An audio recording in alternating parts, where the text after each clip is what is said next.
is set. Take the leap, our best quest yet. Sometimes moon pie.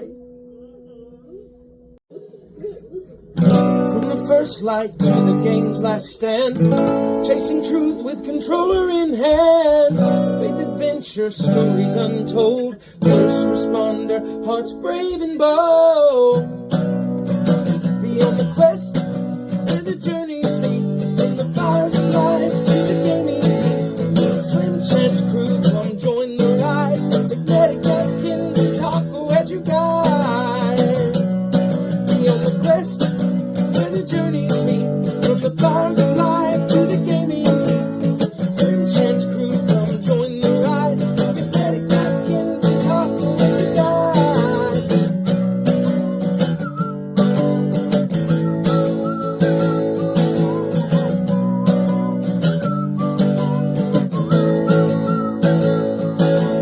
Beyond the quest, where the stories grow, faith, fun, and games in the world we know. Future calls and the table is set.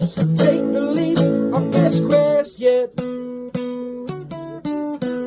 Sometimes moon pie.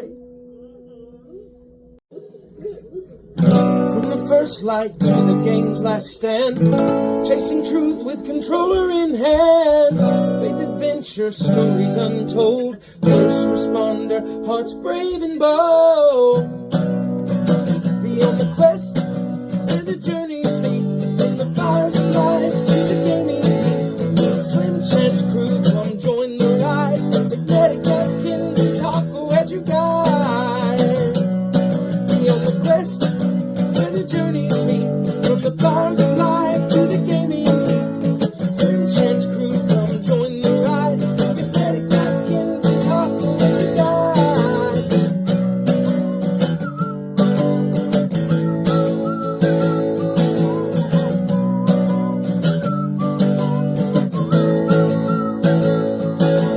Beyond the quest, where the stories grow, faith, fun, and games in the world we know. Future calls and the table is set. Take the leap, our best quest yet. Sometimes moon pie. From the first light to the game's last stand, chasing truth with controller in hand. Faith adventure, stories untold, first responder, hearts brave and bold. Beyond the quest, where the journeys meet, from the fires of life to the gaming heat. Slim chance crew, come join the ride. Magnetic napkins and taco as you guide. Beyond the quest, where the journeys meet, from the fires of life to the gaming heat. Slim chance crew, come join the ride. Magnetic napkins and taco as you guide.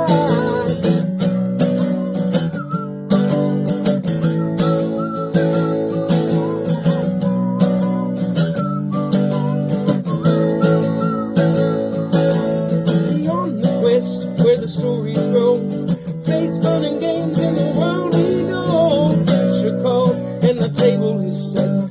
Take the leap, our best quest yet. Sometimes moon pie. From the first light to the game's last stand, chasing truth with controller in hand. Faith adventure, stories untold, first responder, hearts brave and bold. Beyond the quest, where the journeys meet, from the fires of life to the gaming heat. Slim chance crew, come join the ride. Magnetic napkins and taco as you guide. Beyond the quest, where the journeys meet, from the fires of life to the gaming heat. Slim chance crew, come join the ride. Magnetic napkins and taco as you guide.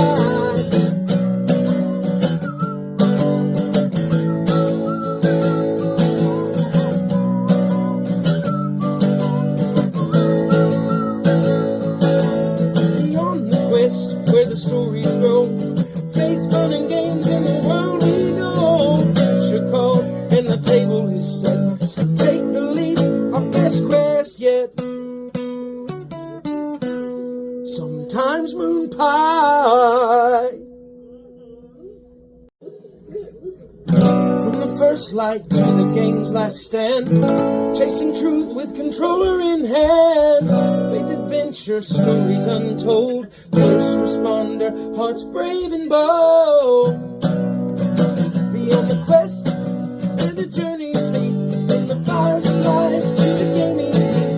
Slim chance crew, come join the ride, magnetic napkins and taco as you guide. Beyond the quest, where the journeys meet, from the fires of life to the gaming heat. Slim chance crew, come join the ride, magnetic napkins and taco as you guide.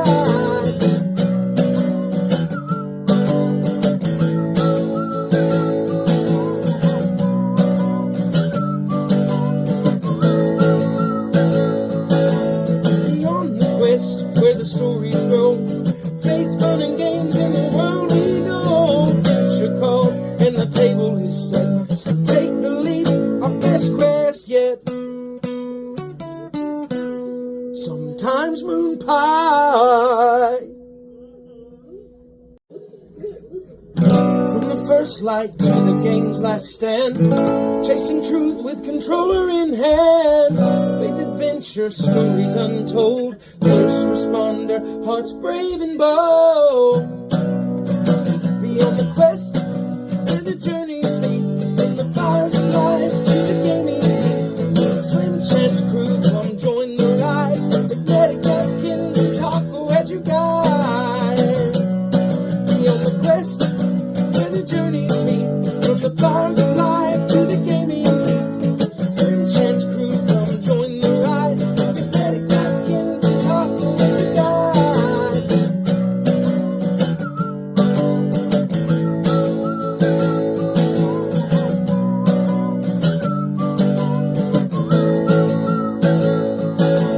Beyond the quest, where the stories grow, faith, fun, and games in the world we know. Future calls and the table is set.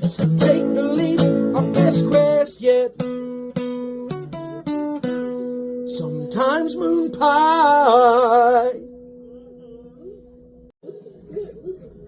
From the first light to the game's last stand, chasing truth with controller in hand, faith adventure, stories untold, first responder, hearts brave and bold.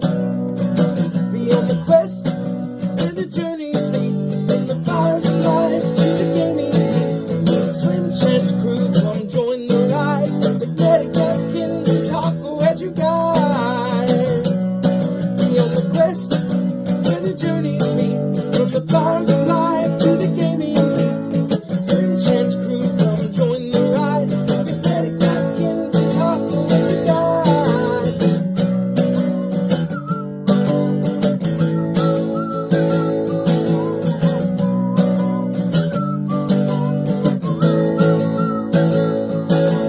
Beyond the quest, where the stories grow, faith, fun, and games. We're good. Welcome to Beyond the Quest, the only podcast where faith, gaming, and complete nonsense collide in a glorious train wreck. Seriously, we talk about anything from addictions, mental health, relationship advice, or whatever ridiculous thing may pop in our head. Now let's take a look at the host. We've got McMedic, cursed with bad Wi-Fi and drowning in hate mail from listeners who still somehow tune in every week. Moonpie, struggling to find his identity now that his emotional support beard has abandoned him, but hey, he can still turn anything into a song. Taco, the human trivia machine who makes the rest of us feel less superior for not already knowing the most useless facts imaginable. And then there's Napkins, the dispatcher turned phlebotomist who somehow turned tech support into a personality trait, all while leaving us deeply concerned about his mental stability. But hey, none of us are exactly stable, so it balances out, right? Together, we're brothers, we're gamers. I'm pretty sure we're all suffering from undiagnosed ADHD, and we're all current or former first responders, stitched together with faith, dark humor, and our sponsor, Angry Vet Nation. We're so glad you've joined us. So you can listen to whatever rabbit hole we may trip down today. Viewer discretion? Oh, you better believe it's advised. So grab your snacks, your coffee, and keep your therapist on speed dial, because with this beautiful disaster of a podcast, you're probably going to need all three. Ladies and gents, hold on to your seats and buckle up, because it's time that we venture beyond the quest. All right, medic, start our new theme song. I was trying to find the seat buckle on my chair here, and I can't find it. I was waiting on you to sing "One Fine Day with a Wolf and a Bird." Baby was born in it because they'll stir. I feel like if we keep going with that, we might get hit with copyright. Nah. I think you can get away with at least 30 seconds. I like the intro, but last week was better. Last week's was also really long. Amy, I'm assuming that was Amy that typed that. And if so, you're just on a streak Was that Amy? of offending me. I thought that was Vet. I will agree, though. I did kind of feel like last week's intro rolled a little better. Both of us. Oh. Well, hello, Amy. We're glad you're back with us. Maybe I'll have to bring last week's back and lock it in as permanent. Lock it down. I like the little tagline there at the end, though. And clink. I did last week. I did like it, and we got such good feedback from last week's intro that I actually changed the recorded podcast intro to include last week's live intro. So Sweet. that was pretty cool. I also changed Beyond the Brokenness this past Tuesday to include your live read intro. My live read intro? Yes, sir. Why? Because I liked it. I didn't. All It was, right. it was just something I threw together real quick because we were abandoned. Yeah. So, Like little orphan children without parents. listen, I had to go to a parent meeting at my child's school. It's not my fault. Oh, your kids are more down important, whatever. Oh, it was like a. How it was dare like you act like your kids are important? So the Head Start does a once a month required parent meeting, and it's where every school, the parents of the kids that go to every school meet and discuss things that the county's program director as a whole is changing. So like last week we had to appoint a chairperson and an assistant chairperson, and those people have to go to the district meeting with like the director and everything and vote you on get voted changes. No. So it's essentially a mandatory PTA committee. Yes, exactly. That's crazy. And the way that it works, they'll go to the district meeting and whatever and vote on changes or whatever, and then whatever changes are made, then at our school meeting, our chairperson and assistant chairperson tells us, hey, this is what's changing. This is what's being suggested. What's your guys' input? All that good stuff. Medic, I gotta ask real quick, how quickly do you think that the rest of the parents would vote you out of that if your kid's school had a I'd just say, oh yeah, I ain't doing this, y'all. That's all What's I'd up, do. Pander. I think Napkins is lying. I think they were throwing a birthday party for one of the kids, and he just showed up to eat all the cupcakes. cake and ice cream? You know. They're probably like, sir, you can't be here. And he's like, this is a good meeting, guys. You need to leave. I just thought of something. Mm-hmm. And I can tell you how I got here. It wasn't just super random. Okay. Oh, Lord. I'll tell you the thought that I had, and then I'll tell you how I got there. Is that okay? Lay it So on I us. think we should do a, how somebody made a picture of you riding on a giant duck. Yes. What if we got a picture of Vet like Uncle Sam with his finger pointing out that says Angry Vet Nation wants you, and then down under that it says if you're a veteran or first responder and are into gaming. How did you get there? Okay. This is how I got there.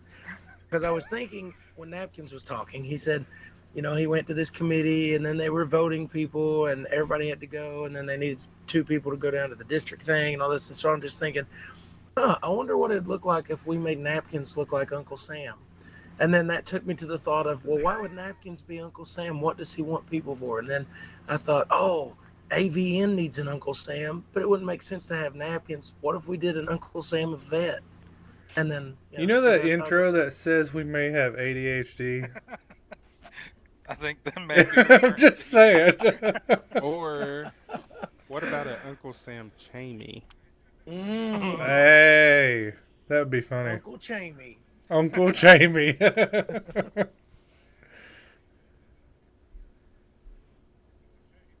We actually thinking about closing applications for this budget quarter.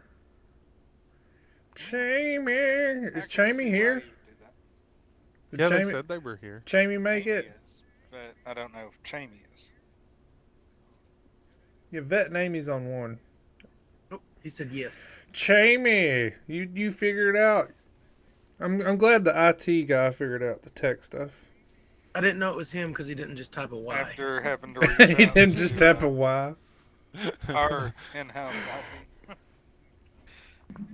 Anyways, Alright, so before we get too deep into this, I gotta ask, did you guys get to read part 1 of the napkin story? I did. I did. It was my bedtime story. What's your thoughts? I enjoyed it. I knew, though, once I finished reading it, I was like, I guarantee he's going to hear from Amy. Yeah, I in fact did. I knew that was coming. Yeah, it didn't really feel like you really dove into it too much yet.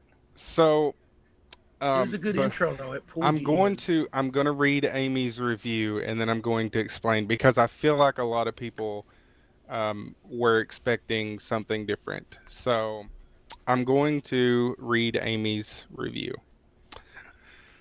Hang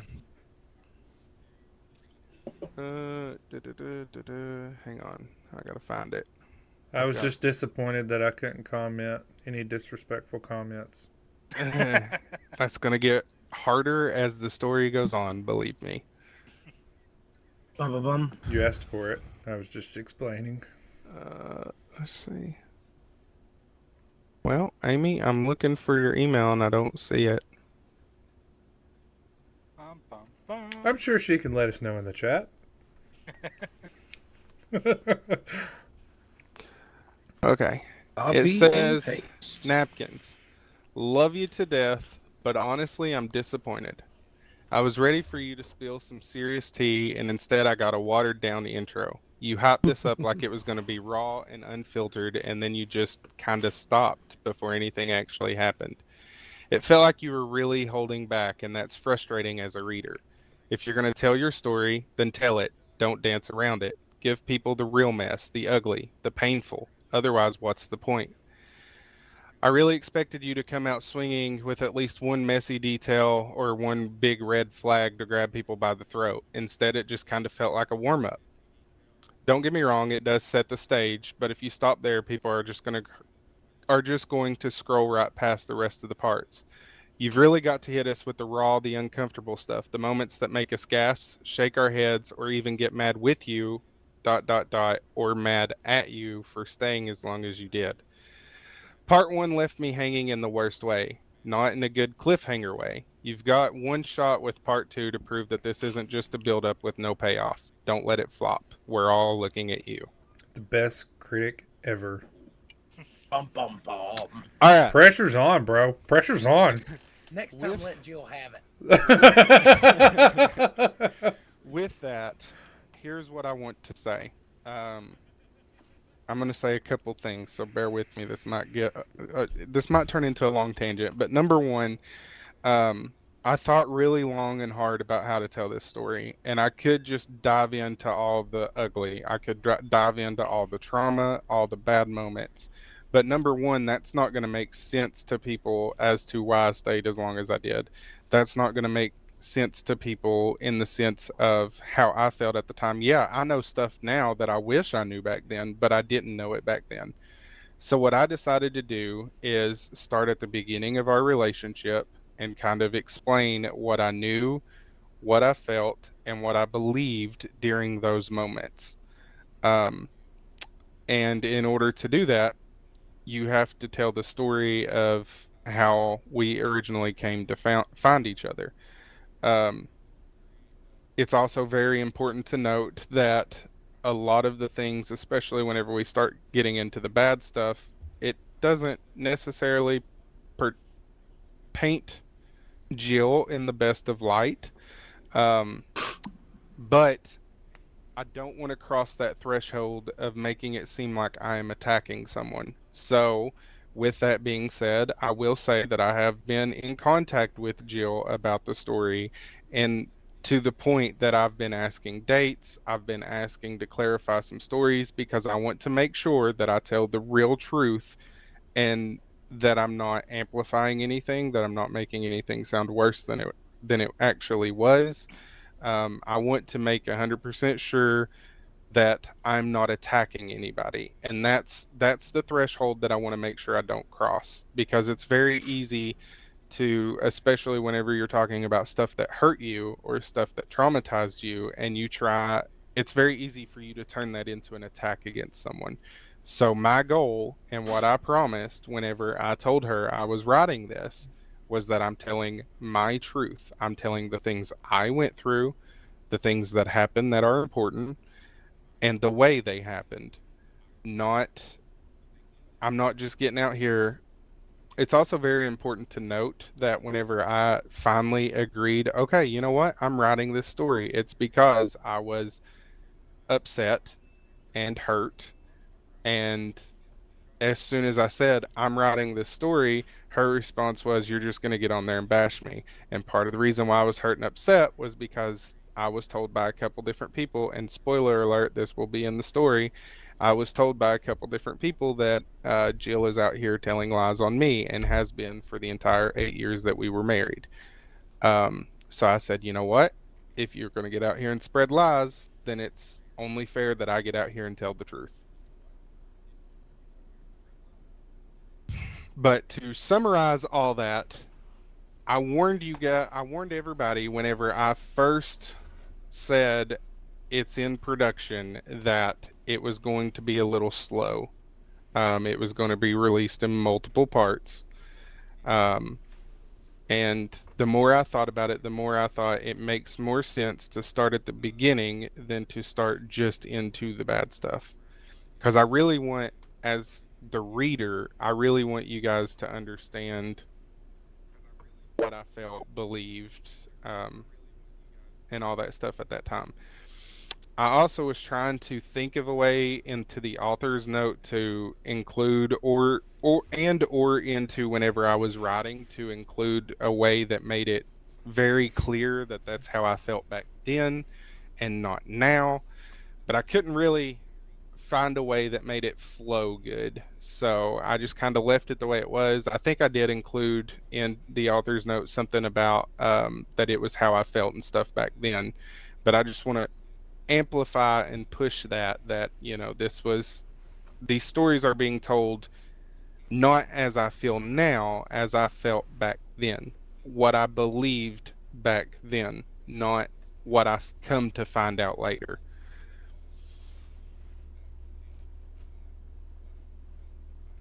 But that's it. That's my response to Amy's criticism. I think it's going to help. But I like the feedback, and I appreciate it.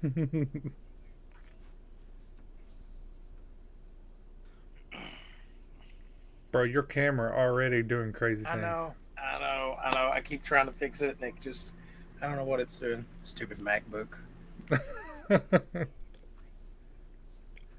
Well, speaking of the napkin story, do you feel like as you're writing it, it's so, so while you're writing it, do you feel like it's helping you Um, heal and move past it, or so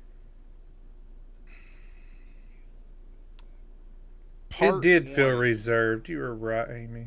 I feel like part one was going to be my most challenging part, and that's why, honestly, part one, it took me probably all of that first week to just write the part one. Now, I will say, um, and if anybody is interested, then I may include the rough drafts later as like a bonus thing. But if Patreon. for anybody that's for anybody that may be listening and is not sure what we're talking about, beyondthequest.com, there is a spot that says, I think it says blog, Yeah. that you can go to, and the napkin story has its own category and it will be released there. Part one is already out. But anywho, back to what I was saying. Um, I kind of struggled a little bit with part one. I'm not gonna lie. I feel like once we get into the messier stuff is whenever it's really going to help kind of heal and let go of things. Um, part one, because I wanted to make sure that I got the dates right and the timeline right. That's really going to matter more, I feel like, in part two than part one. Um, but and that'll make sense when part two releases. But in order to go back to whenever we first started talking, I had to go back to those messages, go back to those pictures, go back to the good moments, I guess you could say. And that was honestly kind of hard. Um, Especially with things I have struggled with um every time that it's came to me and Jill separating. But I feel like it was definitely, it wasn't like a, I was able to reminisce without wanting it back, if that makes sense. So it was kind of a like, it was kind of more like a wow, like I kind of forgot about some of this stuff. But it wasn't like a, now let me go run and text her and call her and beg, and it wasn't like that. But it was I guess a little, I'm trying to think of the right word to use. Um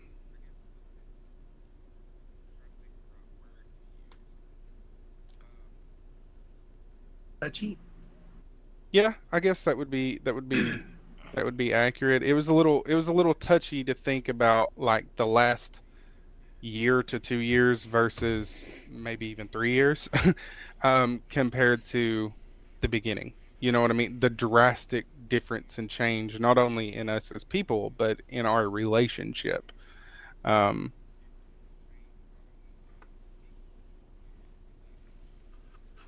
I don't know. That's, I guess that's the best way to answer that question. So, part one, it didn't really, there wasn't a whole lot of changes in feelings, but like I said, I feel like once we get into the more meat of the story is whenever it's really going to help. And I was actually Great. talking to Mama about it, and it's kind of like, sometimes you can't see stuff until you um, back up and see it in a different light, if that makes sense. Um, Now, I will say, Faith, to your comment, because I just read it, and for the listeners, it says, to be honest, felt like he was writing caring too much of what she thinks or how she will react if she reads it. To me, I would say reserved explains it good to me. Um, to that, I will say, if you read the rough draft, you definitely wouldn't see it that way, I don't think. The rough draft was much more edgy.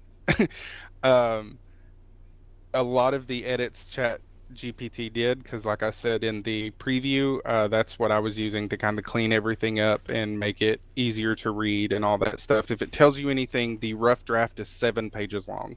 Chat GPT cut it down to 3. So there was definitely a lot of changes, a lot of wording was changed and things like that. um, I did have a couple critics before I released it read both versions and tell me, is there stuff I should add back? Is there stuff that, should I just release the rough draft and not the polished version? And everybody agreed that the polished version was easier to, not only easier to read, but more entertaining, I guess. The rough draft was definitely more like me getting on here and telling my story. So like I had sections where, like, okay, just for an example, let me pull it up and I will read you a small little excerpt of something that ChatGPT decided to delete.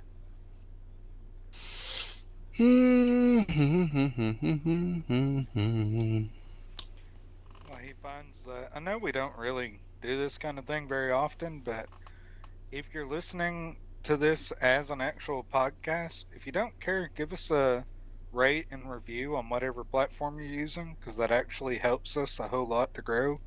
And we're terrible about self promotion, so this is our Negative attempt to three. fix that. Let's see. Da-da-da-da-da. Okay, let's see here. Like, okay, for example, the part where I talk about spoiler alert for anybody listening. If you don't want to hear these spoils, then either go read the story, then come back to the podcast, or skip ahead a few seconds. So the part where I said that I was trying to reach out to her, calling, texting, and she wasn't listening, or that she wasn't responding. Um, I put in the rough draft, it reads along the lines of I tried to call back several times with no answer. So, in my underdeveloped mind, I said, screw it. I went downstairs, started drinking, throwing drinks back as quick as I could. It didn't take long before I was drunk. DRUNK, drunk. After the damage was done, I, of course, sent some pretty dumb text. The kind an immature man child would send. I'm not afraid to admit my immaturity at the time. I mean, after all, I was young, as I've stated. Something along the lines of now you have a reason to accuse me, etc. And then it goes on. There's another section where I included, um, let's see, hang on. A lot of these are like thoughts or tangents that I would throw in whenever I'm telling a story. So, like, I'm trying to find the exact one because I thought it was funny. ChatGPT didn't agree. Moments when your napkin gets wadded. Yeah, like for example, I said, where is it? Hang on, let me search because I know a word that I I feel say like in you're it. giving away all the deets. This is what you need to save to have your little. We could call it the waste basket, and people could become your rippy bits. So Rippy it bits. says, for example, explaining how I truly hadn't drunk until the mix-up and how upset I was, etc. By the way, speaking of drunk, never drink an entire 2 liter of the mixed drink Skittles. I was up at 4 a.m., 5 a.m., and 6 a.m. with it coming out from both ends. Never have I ever been that sick in my life. So, I mean, it's little tangents like that that it kind of I see the rainbow um, everywhere. it cut out. And also the intro, it changed a lot. So, like in my intro, it says, let's start the tale of the mental abuse, the narcissism, the manipulations, the repeated lies over and over again. Let's start the true tale of the napkin story. ChatGPT didn't think that that was very professional or should be included, so it got the cut. Um, that line, That and was see, your line to hype Amy this up. is this is what I'm talking about as far as crossing over that threshold. That um, that line was wrote whenever I was very angry. So that could be seen as kind of attacking in a way, and that's not what I'm trying to do with the story at all. Um, Now, I will say, as the more traumatic and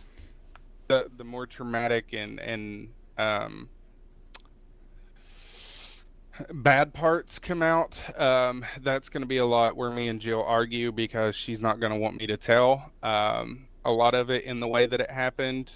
Um, Here's a little a little author's note for you, if you will. And anybody that knows her can agree. I think even at this point, she would agree to me or with me.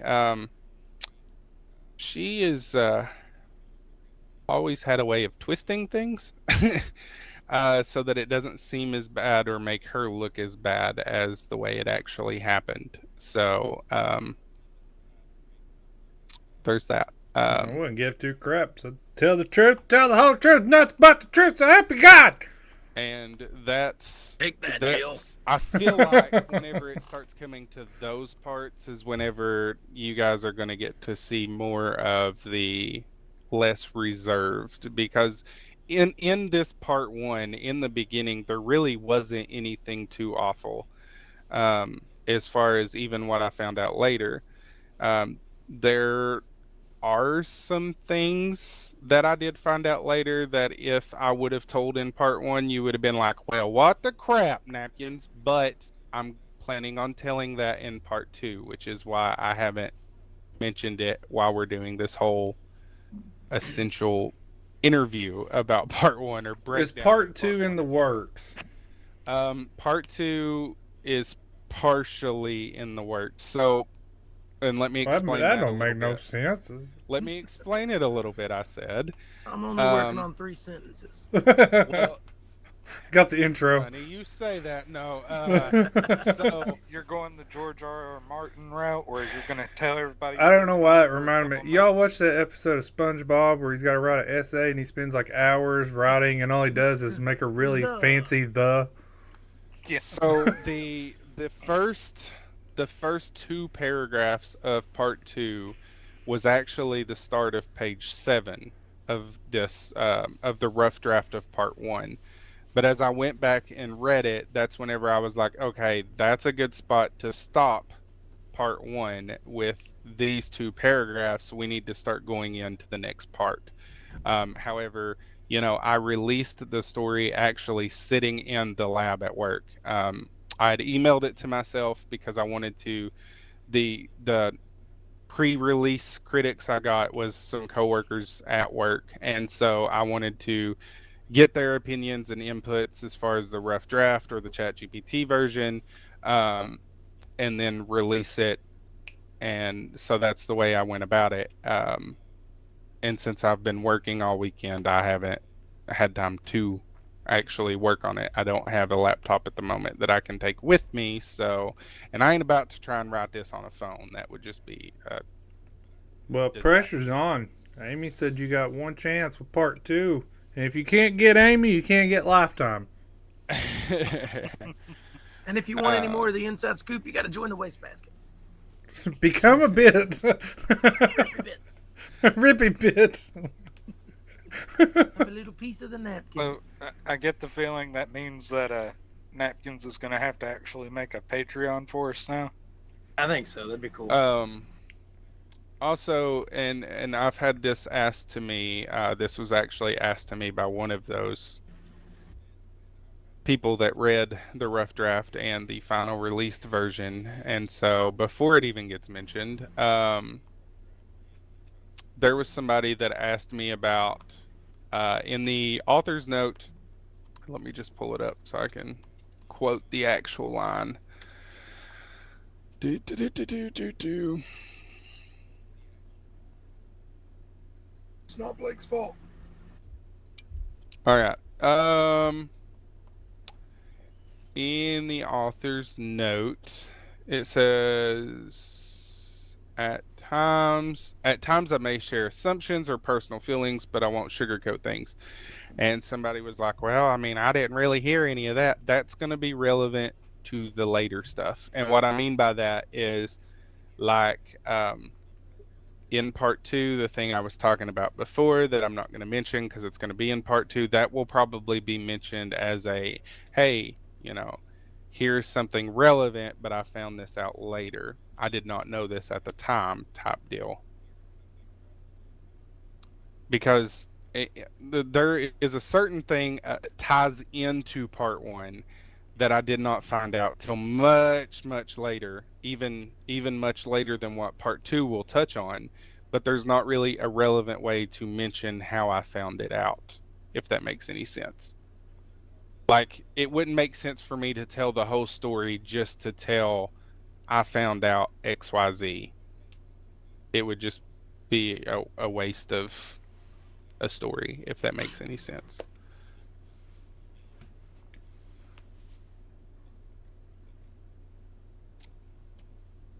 I mean, I could spoil it so it would make more sense, but You don't want to do that. well, You gotta leave them waiting, wanting more. So is part two going to be longer? more than likely because well, let me think. Yeah, probably. Then my last question is, when are you expecting to release part 2? I'm going to say the Write this down, Amy. plan is to try and keep the parts on a weekly basis. However, life happens, and I don't know when I'm going to have parent meetings and doctor's appointments and things like that. So that's kind of a not guaranteed, but hopefully once a week. Gotcha. And if it gets too much, then I will try and come up with a better idea of a time frame. But Moon pie as of staring right off into now, the abyss. It's raining. It looks sunny. Oklahoma. It's not at all. He has a light on. Who gave him the toy back? but Mander. I have a question for you, gents. Okay. Is this a question from you, or is this? Peepaw missed where part 1 is. If you go to beyondthequest.com and click on blog, you should see the napkin story cover thing, and you can click it, and it will pull it up. Or there's also a link on the Slim Slim Chance. Chance Gaming Facebook. Not our socials, just Facebook. Have you guys ever heard of Nope. the app T? Again, nope. Is that like Never green heard. tea? Sounds Yeah, like it's- drama. You're welcome, people. It is drama. That's exactly what it is. So No. T, and it's spelled just like, a cup of tea, Tea. I I just thought it found was out like about it tea this morning. recipes. Just found out about it this morning, and it's an anonymous app that you can get on, and you can talk about people, basically, in an So- open forum. It's Facebook. essentially like an anonymous Facebook, exactly. And I found out this morning not only what it was, but that I'm also on it. Cool. Yeah. Woohoo. Well, now I'm curious. What did they say about you? It was a picture that was stolen from my Facebook, and it says this guy is a narc and likes to sleep with his coworkers and has a small penis. Gah. Wow. Rude. And I had somebody ask me if it bothered me, and my response to them was, why would it bother me that somebody is not a big enough Man person enough. Keyboard Come to warrior. to come to me and tell me they have a problem with me? Instead, they have to get on an anonymous app and try and talk crap. I'm not Bet I know bothered who it in was. the slightest. Anonymous. Oh, Mojo Jojo. I talk about you, the person I am talking about, the one I'm thinking about right now. You are the one that I talk about, Powerpuff Girl. I may have took it too far. Too much. Interesting. Too much Mojo Jojo. Too much Mojo Jojo. Can there ever be too much Mojo Jojo? I'm gonna say no. Right? Oh, man, I could have named myself Mediocre Mojo. Mojo Jojo. Mojo Moon Pie. Mojo Moon Pie. Moon Pie Mojo. Well, fellers, anything on your brains before we jump into what questions we do got? I'm excited. Today kicks off our attempt at the 100 gaming hours for Stop Soldier Suicide Prevention stuff. Yes, it to does. raise awareness and charity for that event.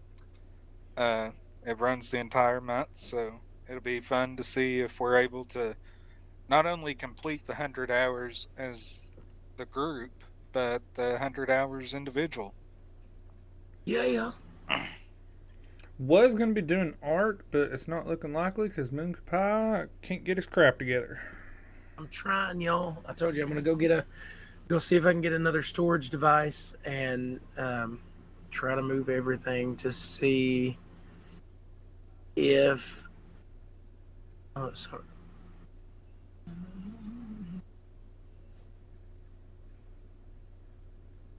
Jamie pretty late to respond to all that, but He probably just now went and read it. well, Napkins, I personally like part one to be you were honest without really attacking anyone, though I really don't know how you would attack someone in that part. I could have easily. I was gonna say you can always attack somebody, but that's not the goal, as I've stated. Which is And kind of there must be disappointing. somebody else on the keyboard because that was not written in text language. Bum bum bum. I spent hours last night attempting to fix Cal's stuff so that he could run games properly again. And I don't know if he followed all of the things I suggested to him, but apparently it wasn't working too great because he had told me at one point didn't seem to work. Getting off here to give Molly meds and eat food. Try again later. So All kinds of issues. yeah, He broke it already. He's been having issues for the last few months. yeah. With Like certain the last games. 4 or 5 months, certain games have been giving him issues. I thought we'd finally found some of that problem last night, but yeah. He's continued afterwards. basically keeps getting a VRAM error. According to everything we found looking it up, it was something being caused strictly by Riot's Vanguard, their protection anti-cheat stuff, that the way Riot has made it installs into like the most critical components of your computer. So any little thing can cause that to mess up, be it drivers being out of date, um, your BIOS could be out of date, it could be corrupted from an update you recently got, or any kind of other program that you've recently updated that's incompatible with it could cause the issue. So the last fix I told him to try after he supposedly updated everything when I found the way to get to it for his computer was he was supposed to make sure he had completely uninstalled everything related to Riot to see if that would fix the issue. He told me he thought he had, but he wasn't sure because it started giving him weird messages when he was trying to uninstall, and he never double checked to make sure they were all uninstalled. So we'll see later, I guess. Man, what is with this having to uninstall everything? Play a game. It's crazy, bro. You Really? wait. One day you'll be in this world of actual gamers, and One day I'll be a real boy. you'll be like, "This is crazy. I ain't doing this. I'm going back to PlayStation." I don't know. The PlayStation's getting on my absolute nerves right now. Won't even let me play Ark. That's Chamey's fault. Okay. Terrific. I'm gonna try to pull everything off of the PlayStation and put it on an external hard drive. That way, it'll be like it's totally empty. There's nothing there, and see if it'll let me download Ark that way. I tried to just stream Ark instead of downloading it. 'Cause I Like thought, playing through well, like a if it's- cloud system. Yeah, and it said that my signal was too weak, which didn't make any sense because I've got great signal. So Speaking I of, don't know. how has Starlink been working? Working good. I've not had any issues as of yet. Like I said, it's raining right now, and I'm still here. He's not frozen yet. I'm not Tacos frozen. froze a I'm couple here. times, but that's it. Oh, have I? Yeah, just short spurts. I think the little old man that was cutting the grass out here at this church was a little confused as to why I had a big white rectangle sitting out in the yard, but he didn't, he I'm didn't more question it. confused on why he's cutting grass in the rain. Oh, that was a couple days ago. It wasn't Oh, raining then. okay. The dry as a bowl of cracker juice out here. What? What is that? Is that an Oklahoma thing?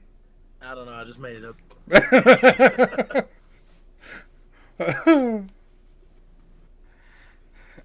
Let me get a refill on my coffee real quick.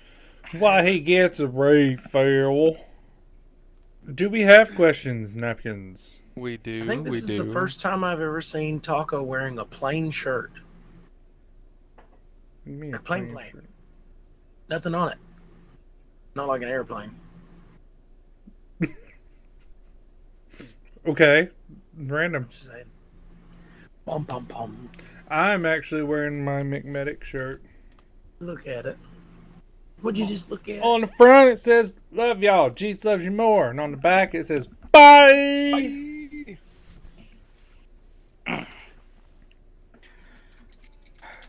Were you talking about my shirt? Yeah.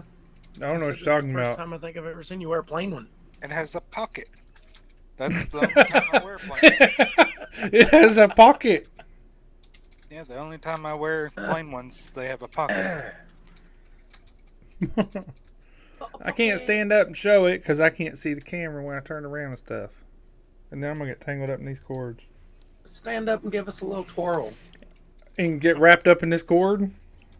Wrapped up, tied up, tangled up in computer cords. Hopefully, everybody will be able to see it soon, along with a ton of other designs. 'Cause we think we may have found a way to finally get all the mock-ups done to get the website up and rocking and rolling. Woohoo. Wait. Oh. Napkins is typing away. Yeah, I'm answering chat about some stuff here on the back end. Yeah, well, he does that. Chadrick, we're trying to do a podcast here. Let's point out an update from his subject last week. I believe it was his. Who? The Cracker Barrel. Who, Top- mine? Oh, yeah, they totally backed down. Yeah, they caved pretty quick about that whole thing. They also lost over $100 million pretty quick, so. Yeah, I saw a TikTok of these people that were they were reenacting how they saw it going, and like this person playing the CEO was like, "We ain't gonna back down. Nobody's gonna make me back down." And the secretary opens the door and is like, we've got some bad reviews going right now on the new logo." And they're like, "Yeah, we're not caving in. We're not doing it." And they're like, "Okay, well we're at like a million right now," and they're like, a million? Yeah, and it's climbing. People are really not happy about this logo. And they're like, "Are you sure you want to stick with it?" And they're like, yeah, we're not backing down. This is the new thing. This is the right direction." They're like, "Yeah, we're at 5 million. Okay, we'll switch it back. We never did anything wrong, I promise." This was all a bad dream. I also noticed that right after they caved, it was reported that anything DEI related had Was removed. disappeared from all of their websites and company pages and everything. Kind of makes you wonder if that CEO was replaced at the same time. Yeah, I was wondering if they already kind of like let her go or not. Did you guys read that letter I sent you? I'm pretty sure it was AI generated, but it was hilarious. I didn't get a letter. I didn't never read got it? one either. Did you Send it in even the send group. it? And Are you sent it in the sure? group. I did, I'm sure. Did you listen to the song I told you to? No, Or songs? I have not done that yet. What was the name of it? I want to go ahead and type it in right now so I don't forget it. Psalm? How does a cucumber become a pickle? What are you talking about? I don't know. I don't know how you got there. I don't think he knows how he got Psalm and there. Okay. blues. Um,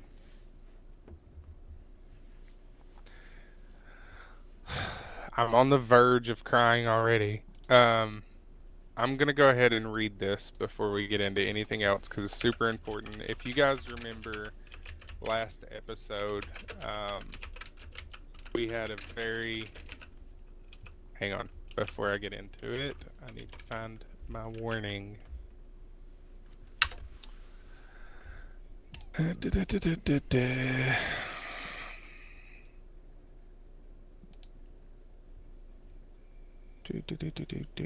Where is it, people? We Awesome don't know. time for Only me. you would know.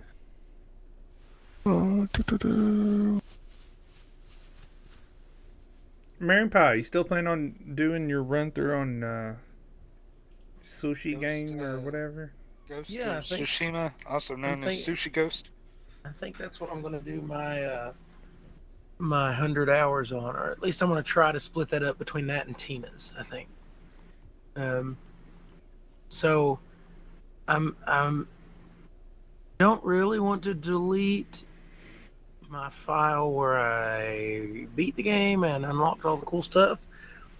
But I want to go back and I'm gonna run through it because I can do it on Legends mode, um, and try all of the same quests. So I think that's what On I'm the gonna bright do. side, if you're getting another external, you may not have to move everything to the external. You might be able to just select it for Arc to try and download to. That's true. Can I play Arc from it though? I don't know why you couldn't. Yeah. That's how I play my games on the Xbox. Yeah, it should read it as just another hard drive in your system. How do I wonder? I wonder if I could just see. I don't know how I would select it to try and download it directly onto that. Because right now it just automatically tries to download onto my console. Should Okay, be like a download settings. when you Yeah. guys are ready. I'll check it out. Well, you got 4.5 minutes, and then ads are gonna run. All right, before I read this, just a quick trigger warning. This is going to be a sensitive topic, such as deep depression, self-harm, or suicide. Listen at your own discretion. If you need help, you can call or text 988 in the U.S., or you can look for any local resources for mental crisis. Now that that's out of the way. So this is a follow-up email. I don't know if you guys remember from last episode. We had that super emotional, raw, real submission from somebody who you could tell was right on the edge of ending it all. Um, I did have our wonderful friends over at Angry Vet Nation help me. We was able to get that person's contact email. I was able to reach back out to them. Um, I was able to talk to them some. They submitted another submission. So everybody, that was from somebody who wishes to go their gamer tag, which is Elite Rogue, and they says they say I'm just gonna read it exactly as it's typed. I I don't even know how to put this into words without breaking all over again, but I need to try. I just want to say thank you. Thank you to the entire crew. To McMedic, Napkins, Moonpie, and Taco. Everyone. Even your friends over at AVN. You guys, you didn't shy away. You didn't pretend it wasn't real. You didn't pretend that it was just for attention. You answered. You spoke to me like I mattered, even when I feel like I didn't. Napkins. Your words, the way you reached through the darkness, the honesty, the pain, you made me feel seen in a way I haven't in years. And having your people help find my contact email and you reaching out to me directly, that means the world. I can't even describe it. I would not be here if not for you, man. Truly. I've been on the edge, barely holding on, and I'm not exaggerating when I say if it wasn't for that episode and for you guys being so real and raw, I don't know if I would still be here. I've cried through typing this because the weight you lifted without even knowing is more than I can describe. I'm still struggling, don't get me wrong. I still have days that feel impossible. But thanks to you guys, I don't feel ashamed anymore. I have since started therapy. I'm talking, I'm trying, and now I have hope. Real hope. Because you made it feel okay to feel broken and still keep going. You reminded me that even in the darkness, someone can reach out. And that means something. I can't thank you enough. I'm still here, and I owe a part of being here to all of you for being brave enough to speak when the world tells us to stay silent, to be ashamed. I'm just so grateful beyond words. Sincerely, from the bottom of my heart, thank you, Elite Rogue. We glad you still here too, Elite Rogue. For sure. You went all blurry, Moon Pie. Blurry. You blurby. I don't know why I'm a blurry creature. I'm glad that they've reached out for resources to help them too. Never be ashamed to do that when you need it. Never be ashamed to talk. You got 45 seconds, Napkins. Well, this next submission is a long one too, and it kind of touches on the same thing, so I will wait until after the ads to read it. Da-dum-dum-dum. And you didn't yell questions, so Well, I was that a one little really confused. That one really wasn't a question. That's why I wanted to read it before we officially dove into the questions. That was just more of a special thanks. I'm still upset with L8 for not sponsoring us and just giving us unlimited Pawpaw fruit flavored L8. And I'm disappointed in Black Rifle Coffee for not sponsoring us. Think about it. If they did sponsor us, Moon Pie could help spread the goodness of L8 everywhere he went. Everywhere. Try some of this Winchester swamp water. You'll love it. You can only get it in Kentucky, though. Sorry. Not true. If you go to Cracker Barrel, hear me out. If you go to Cracker Barrel, make sure they don't have the new logo because we don't know what's going on there. If you go to Cracker Barrel and they got their little country store, you can walk in and buy an original L8. Is that at all locations, though? At all Cracker Barrels. Yeah, but I bet it doesn't taste the same. I don't know. It's in the bottles. I don't know. It's not. See, I don't drink the original. I drink the original zero sugar. Ads are running, sir. I think there's a difference. Amanda likes the straw melon, which Never tried he said will not be It's coming alright. back after this year. Really? I didn't know that. Yeah, they made a release. They said that they're not going to bring it back next year. They're also not bringing peach back I for never whatever got to reason. try peach. It was really good. The blackberry's all right. I tried it. It's a little sweet for my taste. I don't care Pawpaw for the fruit blackberry is or the amazing. cherry. Everything she loves disappears. You notice how I'm still here. Yep. And the kids. And the kids.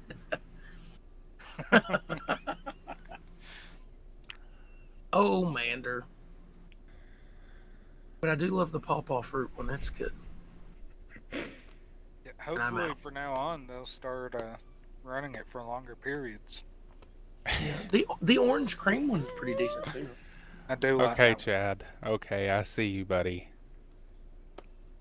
Really? Is he on camera? No.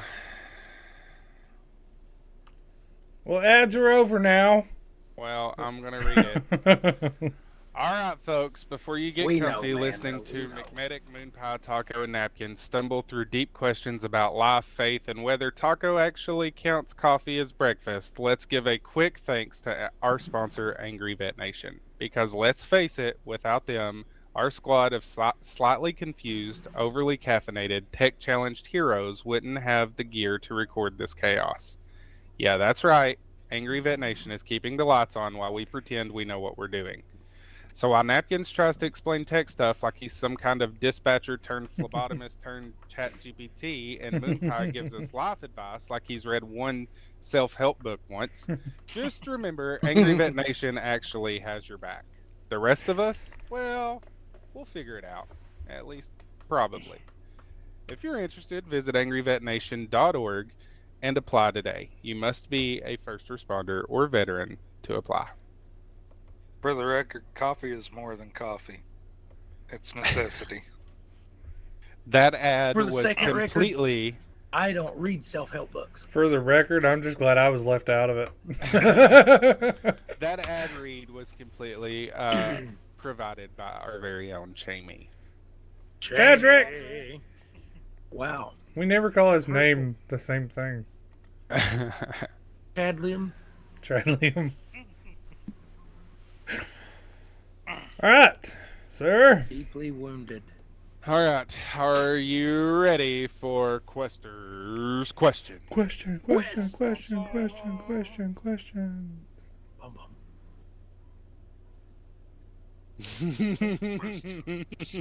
Okay. Well, we do this really good. I thought that was a really good, questions moment, and then he just starts laughing. Oh my god, that is mean, but I'm totally gonna read it. You kind of have to, don't you? Squeaky squirrel voice. No, this is an ad read that Chad just supplied for later. Oh, okay. Wonderful. Hate mail response from Sushi. Oh Lord, I hope okay. not. This first one comes from Battleborn81. He listens on YouTube in Texas. Yay! Our only YouTube viewer. And he says, or she, I don't know. It's Battleborn. Could be male or female. Could be neither. Could be a cat. Because it's 2025. Anyway. Or a tree. Or An a airplane. I just want to say thank you. As someone who has struggled with mental health, I apologize for everything we just said.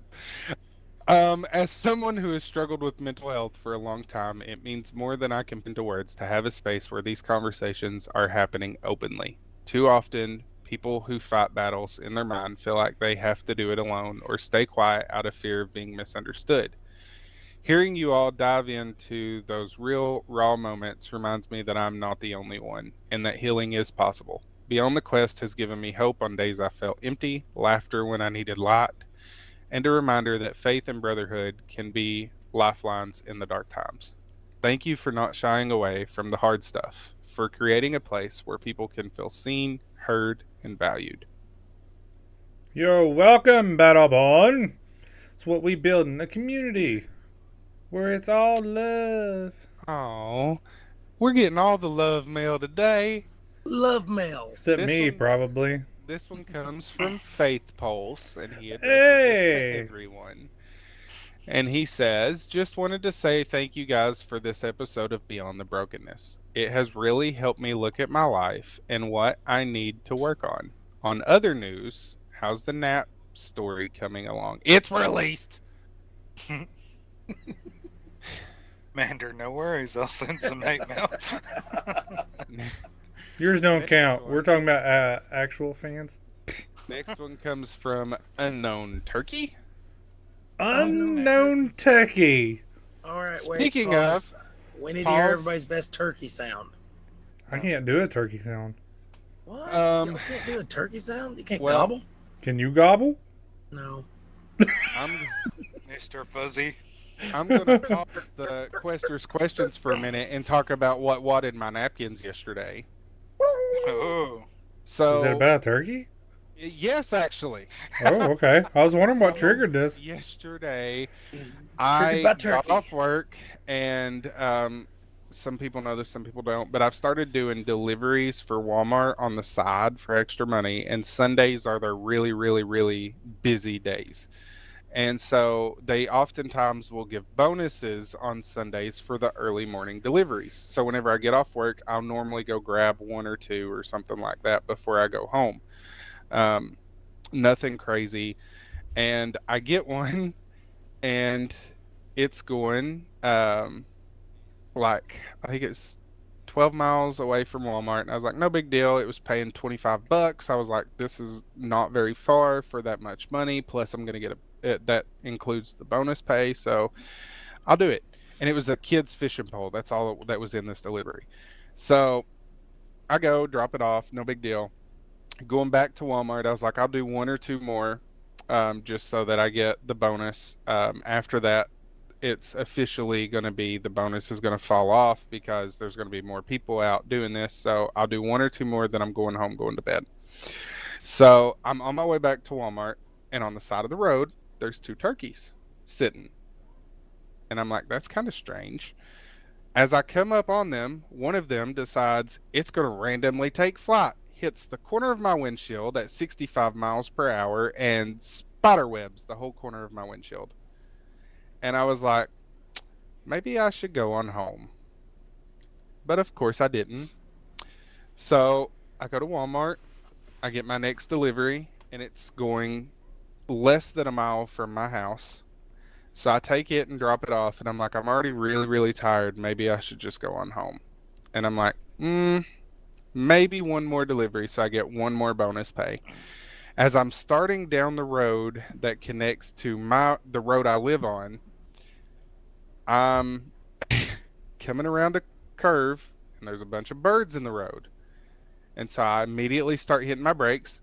And I'll be daggum if one of them birds didn't fly up and fly right into my windshield and spiderweb it even worse. And I was like, I'm going home. That's a sign. I hear you, Lord. I'm going home. Logged out of the app, went home, and went to bed.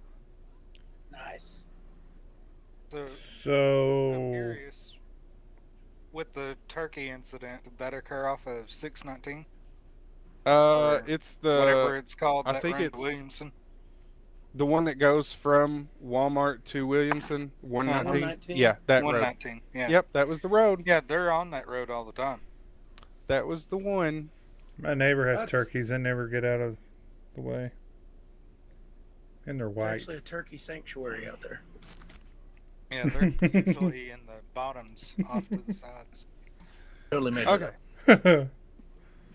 Back to Quester's questions. Unknown Turkey says, I appreciate the last episode, and I by no means am I dissing therapy or anything, but I just wanted to know your guys' thoughts from this. Therapy was started about 120 years ago, and we now live in the highest depressed population.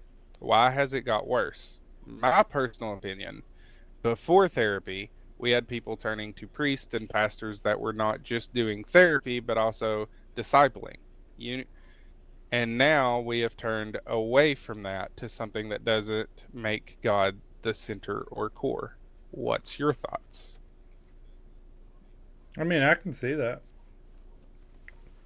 I could totally see how that's legit. It may play a factor in it, but I think the biggest problem with then versus now is nowadays it's not just a matter of people getting therapy for their problems, it's people getting put on all sorts of different stuff for it, whether they actually need it or not. If what they're put on doesn't work, well, no problem, we'll up the dosage, or we'll try this, or we'll try that, and they don't work on trying to address what the actual problems are. It's just let's keep throwing stuff at it until we figure something out. And I don't think that's really the method that needs to be taken when it comes to mental health, especially. I think that has the biggest role in it, followed closely behind just society in general. How bad it is for either tearing people down or giving them an overinflated ego over stupid stuff. Mean pay? I don't have enough evidence and data to formulate an opinion. Just kidding. No, I kind of get it. I'm just kind of from the outside looking in. I would say that does have a little bit of a correlation. The studies have proven that even faith-based, like programs, when it comes to things like rehab and things like that, they've proven that faith-based programs are more successful than just programs in general. And I would assume the same could be said for therapy, as far as like for mental health. I also do think, like Taco said, I think a lot of, now not all, I know there are some good therapists and stuff, but I Mm-hmm. think a lot of what we have today is people just trying to throw medicine at stuff. And I know sometimes medicine is needed and can be a good thing, but you can't just use that as a band-aid to temporarily fix the problem and hope it all goes away. You have to be able to get to the root of it Right. and help bring healing and stuff. And so yeah, I kind of I see that, and then I kind of agree with Taco. I think one of the major shifts has to do a lot with society itself. And it doesn't help that they're now starting to do it with younger and younger kids these days too. So that Yeah, these kids are now literally growing up believing, well, I'm not normal unless I'm taking this, or I'm not myself unless I'm taking this. And for all they know, whatever they're on has completely warped how they would be at that point in time. Like, if you're a grown person, your body's pretty much already decided, all right, this is how your chemical balances are going to be for your thought processes or your emotional processes. When you're a child, all of that's always in flux anyhow. And then when you go through puberty, it, goes off the scales. yeah. If you're adding in an outside component to that, you're going to skew how all that works and you could create more problems. So I'm going to kind of piggyback, I guess, a little bit off of what Minpa said, in which that I can say that I do agree that it does play a factor, but the biggest thing, in all honesty, I agree with what both of you all are saying, but I'm going to quote a TikTok I seen.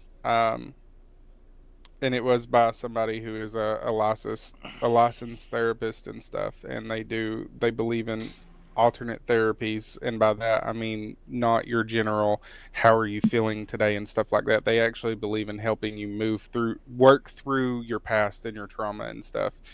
And he says, what he says in the video is that a lot of these therapists and stuff, they won't teach you or help you work through your past. They try and teach you or help you how to bury it. And if you take a cup of water and you pee in it, you can't just add sugar to it and expect it to taste good. It's still going to have the pee in it. You have to remove that pee. You have to work through that trauma. Otherwise, just because you add a coping mechanism doesn't remove that trauma. That trauma can still come up. It can still cause problems. You're still going to battle with it. Um, and I feel like that can also be related to going to talk to somebody of the Christian faith and having them help you walk through it, because being somebody who was rose in church, one of the things that you're reminded is the past is in the past. You have to let go of your past. You cannot hold on to your past. Um, so I feel like that is kind of, in a way, you know, partially of what helps people. Another thing about talking to somebody um, of faith, like a preacher or a pastor, preacher, whatever, priest, whatever you believe in or whatever. Um, a lot of these people, and I'm speaking from experience as well, a lot of these people that are at the lowest of the low and are ready to give up and are ready to throw everything away and end it, they feel like they have nobody. They feel they have no hope. They have nobody to turn to. They have nobody that they can cry to. They have nobody that they can pray to. They feel like all is lost. Um, and for the most part, hearing about kids being rose in church is becoming more and more rare in today's world. So a lot of these people don't have that core belief system. They don't have that core foundation that they can fall back on, right? So, in their mind, there truly is nobody they can talk to. But if they turn to somebody who can teach them about Jesus and teach them that there is somebody that can listen, there is somebody that's there for you, even if you feel like that there's not, um, of course they're going to feel better. Of course they're going to have that hope. They're going to have a reason to keep living, because you're going to teach them that it's not just about the people of this world. They might not have a mom or a dad or a brother or a sister or a boyfriend or girlfriend or what have you, but they have somebody that can be whatever you need him to be. Yeah. But for the I most part, concur. I will say a big part of it does have to do um, with medication. You know, I mean, in the words of um, the dispatch director, if anybody tells you that they have never been low and never had a thought of hurting themselves, then they are a liar. The difference is between somebody who um, has reached that low of the low and the normal average person is most of them do not actually consider doing it. Yes, they might have a thought of ending it for some reason, and I'm talking about your entire life, even as a child. You eventually you're going to have a thought of doing something to yourself at one point in your life, but that does not mean you take action on it. If you are put on a medication that does not agree with your body or does not agree with your chemical makeup or whatever, it will take that thought and amplify it to cause you to take action. So I do think that medications, though they can help, they can also Sometimes severely medications hurt. have the worst side effects than what you're Hmm. going through. And then you have therapists out here who don't listen, and you have somebody that you've put them on a new medication, and they're telling you, "Hey, it's gotten worse. Hey, I'm writing Right. letters. Hey, I'm making plans," and their response is, "Let's keep upping it then. Let's not try something else. Let's just up that dose higher. Yeah, I think another problem too is like Let's turn them plans into actions, they baby." listen to like drug reps and whoever comes out with a new medication because it's supposed to be this great thing, but the side effects are 20 times worse than what you're dealing with or what the old medication that was working has. But this is a new medication, so we need to push it more than anything, whether it's helping or not. Whatever helps the insurance pay. That's a lot of it. All about insurance. Kind of like putting daily lab work on an inpatient rehab patient just because that's a $500 a day lab charge. Right? But I digress.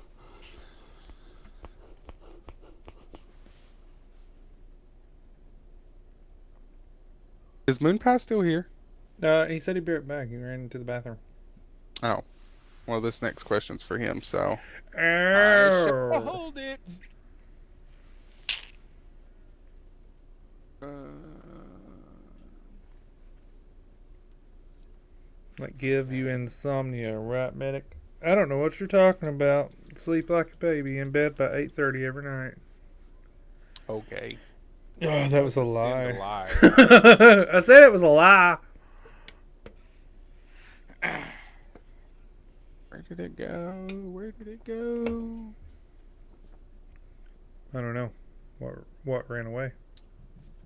The next question. All right. This comes from Pixel Profit 42. Pixel Profit 42. I like And that. it's Pixel addressed Profit. I like that. it's addressed to Medic and Taco. Oh boy. It said if you had to compare being a EMT slash paramedic to playing a video game, which game would capture the chaos the best and why? Mm, I missed the question. you ever hmm, captures the chaos? Mm-hmm. I don't know. Is there a game about insane asylum? What is that one I played for a while? Outlast. Outlast Trials, yeah. yeah. Yeah, there you go. Uh, Wait, Napkins plays a game that'll sum it all up. It's called Paramedic Simulator. Oh, that one's not realistic Because it's enough. the same thing over and over Well, and over yeah, and that over it and is. over and over and over. Yeah, I don't know a specific game, but I will say, think of a game that promises it will be fun and And then rewarding let with you down everything in the that you hardest thought. way. Like Also, it also promises Paramedic you'll. Simulator, right? Because I watched the gameplay, and it was one of the developers, so he had like extra stuff that's not actually in the game, and he's like, "It'll work this way and that's why I bought the game." And then whenever I played it, I was like, "This is nothing like you described. You No, sit on a so throne of lies." so basically, imagine a game that promises you will use everything you've been taught in a way that makes sense and actually helps others. But instead, when you get into it, it's the equivalent of beating your head against a brick wall and listening to people who have no business even being on your track. True. All right, Nice. Moon Pie. Hello.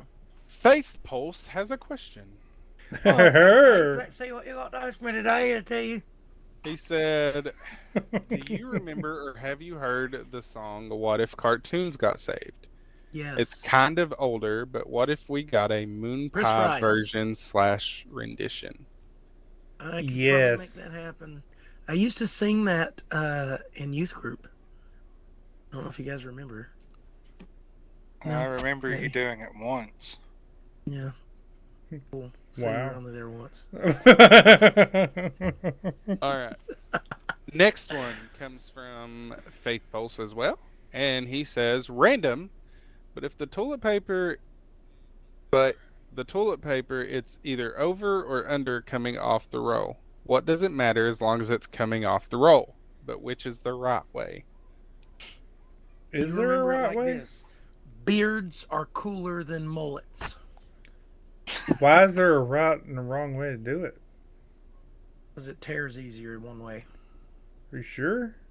No, I'm not sure at all. I'm going to say, I never pay attention. I just slap that thing on a roll and go on. Slap it. I usually take it Well, off. I don't know why off my of wife the roll. says that over's the right way when half time ours ain't even on a roll. We just That's use what it I as like a was kickstand to hold the thing up there. That's what I was going to say. I technically, I take it off whenever I use it anyway, and then just slide it back on whenever I'm done. This could take a graphic turn. You don't have to grab the Okay. wall. Why would you grab the wall? I do I need some clarification. Not about toilet paper. I know what that's for. My clarification is, did Faith mean that he wants me to write my own version of What If Cartoons Could Pray, or he just wants me to sing the Chris think- Rice version? Well, first think of all, I wanted think he you said the to- song was "What If Cartoons Got Saved." Yeah, that's what I Yeah. meant.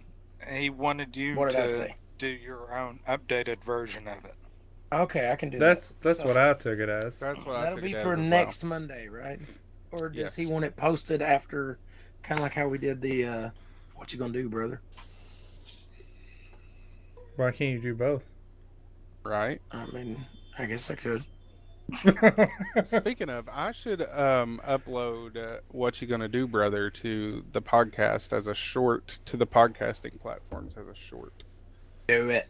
Yeah. or as like Man, a it was trailer like- bonus episode or trailer or whatever it classifies it as. It was like 107 degrees outside that day with a 120-degree heat index, and I kept feeling the mustache coming off of my face every time I'd sing, and it's like starting to slip. We had to re-record that 3 different times, and that last time I was just praying. I was like, if it comes off, I'm just gonna keep going. Would have made it better if Felt it was a like giant crooked. fuzzy worm. Okie dokie. This next one comes from Anonymous, Anonymous. but they are from Illinois and listen on Spotify. A nanny mouse. And they say, I really enjoyed the Beyond the Brokenness, but I know most things are read on this show. I think being a man of God is about consistency. At home, at work, at church. Show up and take responsibility, carry out your roles. I feel like it's a lacking thing everywhere, though. At home, work, and church. Couldn't agree sure. more. Actually said this Pretty much same thing the other night to my children. Yeah, it goes along with the accountability that we talked Yep. about. I concur. I am on the same level. All right. This next one comes from Moonlight Muffin. Moon Oh. white or moonlight? Moonlight. Moonlight muffin. In the moonlight. You know. Can we Anywho, clip that? Clip it. they address this to everyone Where's and they Ninja say, when you need him? what's your ultimate comfort game or movie when life feels overwhelming and you just need to escape? Ooh. Comfort game. Or movie. Or movie. Do TV shows count? Well, The I mean, they're not Office. watching live, so I will say yes. I would say Scrubs. I've probably watched That's a that good one. entire series like 7 times. And I don't often rewatch things unless it's been a very long time since I've watched it. Comfort movie. I would have to say Jurassic Park trilogies. Really, I Oh. would have thought Nightmare Before Christmas for you. But there's more than one to Jurassic Park. True. Comfort game, just whatever I'm feeling at the moment. I would have to say the same about the games. It's kind of whatever mood I'm in. Or like a movie. I really like Rock-a-Doodle. And I'm sure there's plenty of people who don't even know what that is. All dogs go to me, heaven. Son, you shine. Son, you better shine. You better shine. Fortnite. If I'm going with a game, then I will say my fail-safe will always be League of Legends. If I'm Pause going, real quick. I seen a League of Legends action figure thing at Ross's, and I almost bought it, but then I thought, well, I don't want to get it for one and not the others, and they didn't have 3. Okay, unpause. Well, I'm if I'm, curious, though, real quick, what was it? he ain't gonna know. It was a skeleton with a weird-looking crown on his head, wearing a robe. Karthus. Karthus. Yeah, that was it. And his arms were like this. As far as Sorry, movie, Napkins. honestly, whenever I'm feeling like everything's getting overwhelming and I just kind of want to shut out the world, most of the time I will let the kids pick something. We will all sit together, make some popcorn, and I'll put my phone on silent, turn off my computer, and just spend some family time with them. Nice. I like how Mander immediately started with Fortnite and Medic's wifey immediately said Call of Duty. This next one comes from Silent Reaper. Silent Reaper. Good name. It's addressed to everyone, and it says, you guys have talked some about carrying a lot of weight as first responders. Do you ever feel like the voices, emergency sounds, smells, etc. you experience during calls stick with you more than they should? Yes. They can, for sure. One, there will be smells that will be stuck under your nose for weeks that just never go away. Doesn't matter what Two, you try. you will be at home asleep and hear sirens or something going off, and you will wake up and start getting ready and go to your truck like you're going on a run just to realize you're at home and it's 3 o'clock in the morning. I couldn't tell you the number of times I've heard phantom tones when I'm home.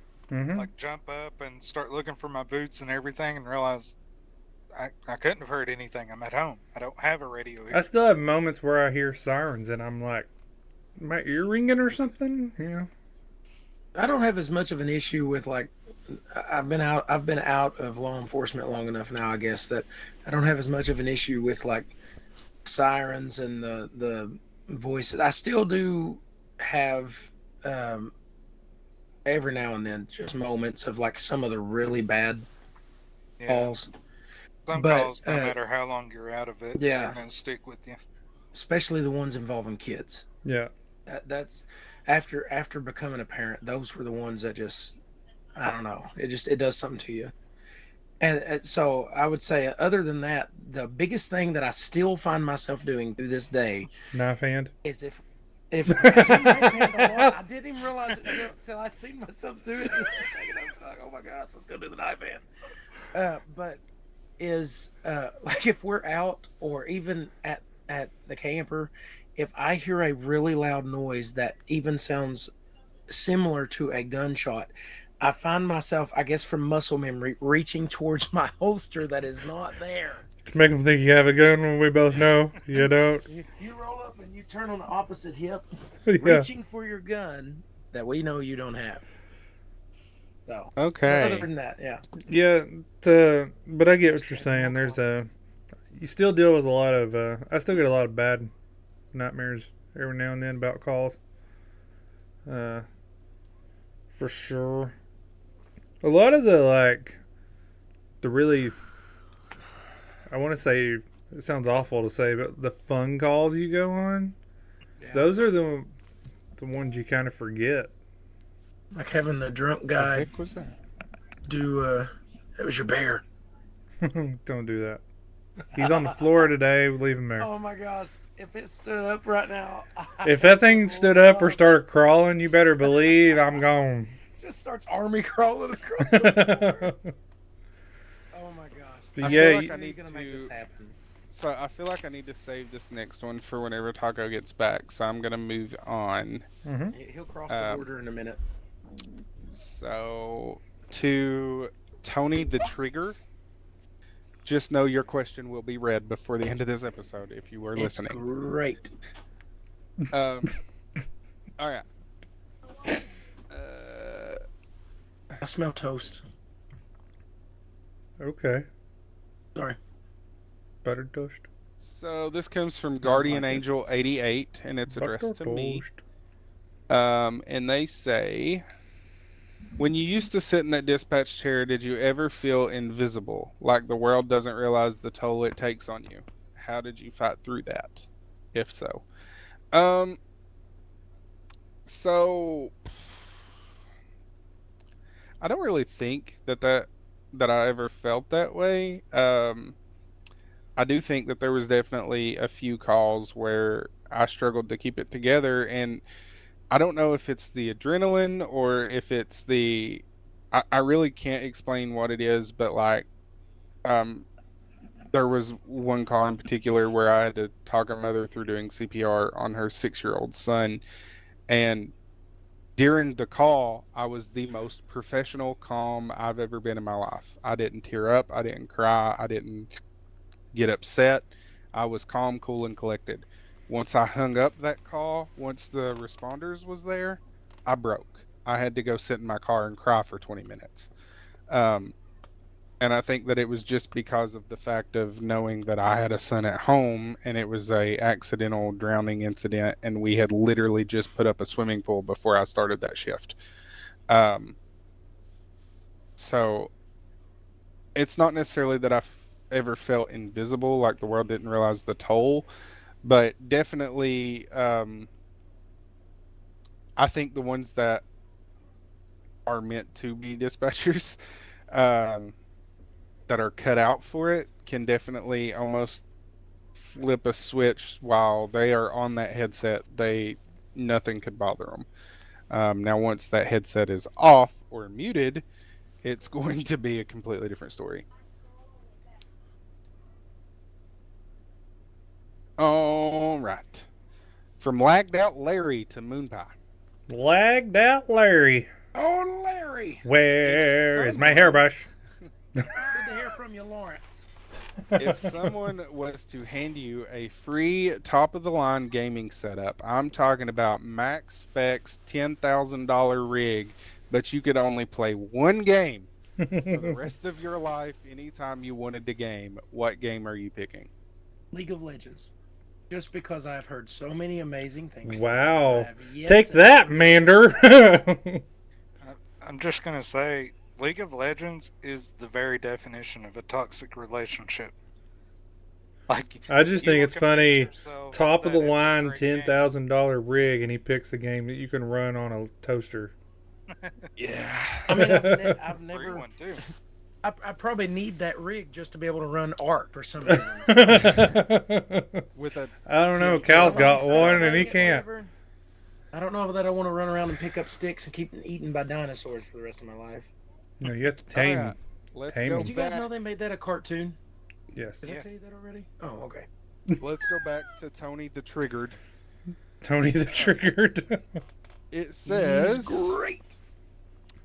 this is addressed to everybody, and it says full disclosure, I'm agnostic. If you don't know what that means, it means I'm not sure what to believe. I mean this with zero hate whatsoever. I'm just genuinely curious. I stumbled across your show and I was intrigued. I've listened to all 5 episodes of Beyond the Brokenness and most of the episodes of Beyond the Quest. However, you guys being first responders or former first responders, as you claim, you have seen some of the darkest sides of humanity. That mixed with current that mixed with the current events and the current state of our world today, how do you balance that reality with still believing in quote God's goodness quote or that there is even a God? Because humanity's fallen by its very nature. We have free will, and unfortunately, most humans choose to act on their own selfishness or greed. So you can't hold God accountable for people's decisions and choices. Your faith in God is how you can see past the things that people do on a whole. Yeah, humanity's already doomed because of women. It was all Eve's fault. I'm just kidding. Just kidding. Well, There's more hate mail coming. That's a hate, man. No, to be honest with you, especially if you're looking at it from a first responder aspect of it, and you're right, you do see the worst of the worst in every aspect that you can think of, because not every call is exactly the same. A lot of it is repetitive, but you do see a little bit of every dark side that you can think of, and you have to find something to believe in and have faith in that's not what it's supposed to be. That there has to be something better. That there has to be something greater. And when you're dealing with all of that and all the things you see and you go through, and you're still trying to have faith in something, and you do have moments of questioning of if that's as if like in the question, how do you see all that and then still have faith that God's real or does exist? You also have to find the good moments and the good things and the good people. Just because some people suck doesn't mean everybody does. Just to be honest with you, just because somebody smokes meth don't mean everybody smokes meth. Uh, and after everything that I've dealt with and been through, not only as a first responder, but in my whole life, and knowing everything that God's brought me through, I have no doubts, no questions whatsoever if He's real, because I know what He's done for me. so pretty much what everybody else said. What I'm going to add to that is, if you read the Bible, it does say that we have our own free will. That means that some people's going to choose to suck. It's just the way it is. Some people's going to choose not to believe, and they're going to choose to do evil things, and that's the reality of it. That doesn't mean that there isn't something bigger that we can turn to. The only other thing I'm going to add is you say you're agnostic, but I'm just going to say this. I do think that a part of you wants to believe because you've listened to all of the episodes of the faith-based show, which strictly focuses on faith. You're asking questions, which means you're thinking. And I thank God for that. Amen. Man, Pie, anything you'd like to add? Yeah, so I will say that, you know, Paul said in Romans chapter 7, he said, when I go to do good, I know that evil is also present. Mm-hmm. Um, you know, since the fall of man, we know that sin has entered into the world, and it's nothing new to look at society and see society as corrupt. I mean, we can go all the way back, and it's not a matter of arguing about whether or not the Bible is historically accurate. The Bible is the most scrutinized and has been through the most rigorous testing to try and prove inaccuracy, only to further validate it. That you can go look up any of these studies and things to find out that every time they've tried to disprove scripture, they've just wound up either opening themselves up to more questions or proving biblical accuracy. Even as recent as this year, they have. I was actually just reading an article this morning. They have now come to the conclusion that there had to have been a global flood because every single continent on the planet all has this same layer of sediment that could not have occurred if each area was supposed to have been evolving and developing at different times. And I don't remember all the details of it, but anywho, so man since the fall. From the time of Adam, you know, Cain killed his own brother in a field because he got mad that he went against the law of sacrifice, and so he got mad at his brother who was obedient and killed him. And that didn't make Adam stop and say, well, there is no God.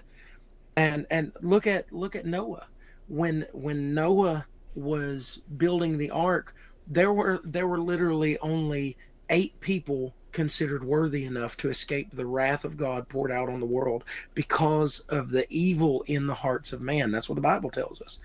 And even ahead from that, look at the time of Moses. When Moses was alive, his people were enslaved. Children were literally being fed to crocodiles. Even their family members were putting them in the bellies of these gigantic golden calf statues and lighting a fire underneath it and cooking them alive. You know, it's not that evil is any new thing or society has become more corrupt. If anything, it's been a little more toned back than what it was throughout scriptural text. And and I would say that it's not looking at the evil and saying that, well, how can there be a God if this is going on? The Bible tells us, he says in Romans chapter 9, Paul said that the Lord said to Moses, I will have mercy on whom I will have mercy. I will have compassion on whom I will have compassion. And it's not for us to understand the ways of God. His ways are far above our ways, but it rains on the just and the unjust. There's going to be blessing that comes, and then there is always going to be curse in the world. That's part of the fall. And until the earth is made new and everything has become reconciled to Him and redeemed through Him, then there is always going to be that part of the curse. And maybe you're struggling with accuracy of the Bible. It has been proven. All of the manuscripts they've found, people want to say, oh, these have been corrupt. First, they say the Gospels were written hundreds of years after Christ. No, that's not true.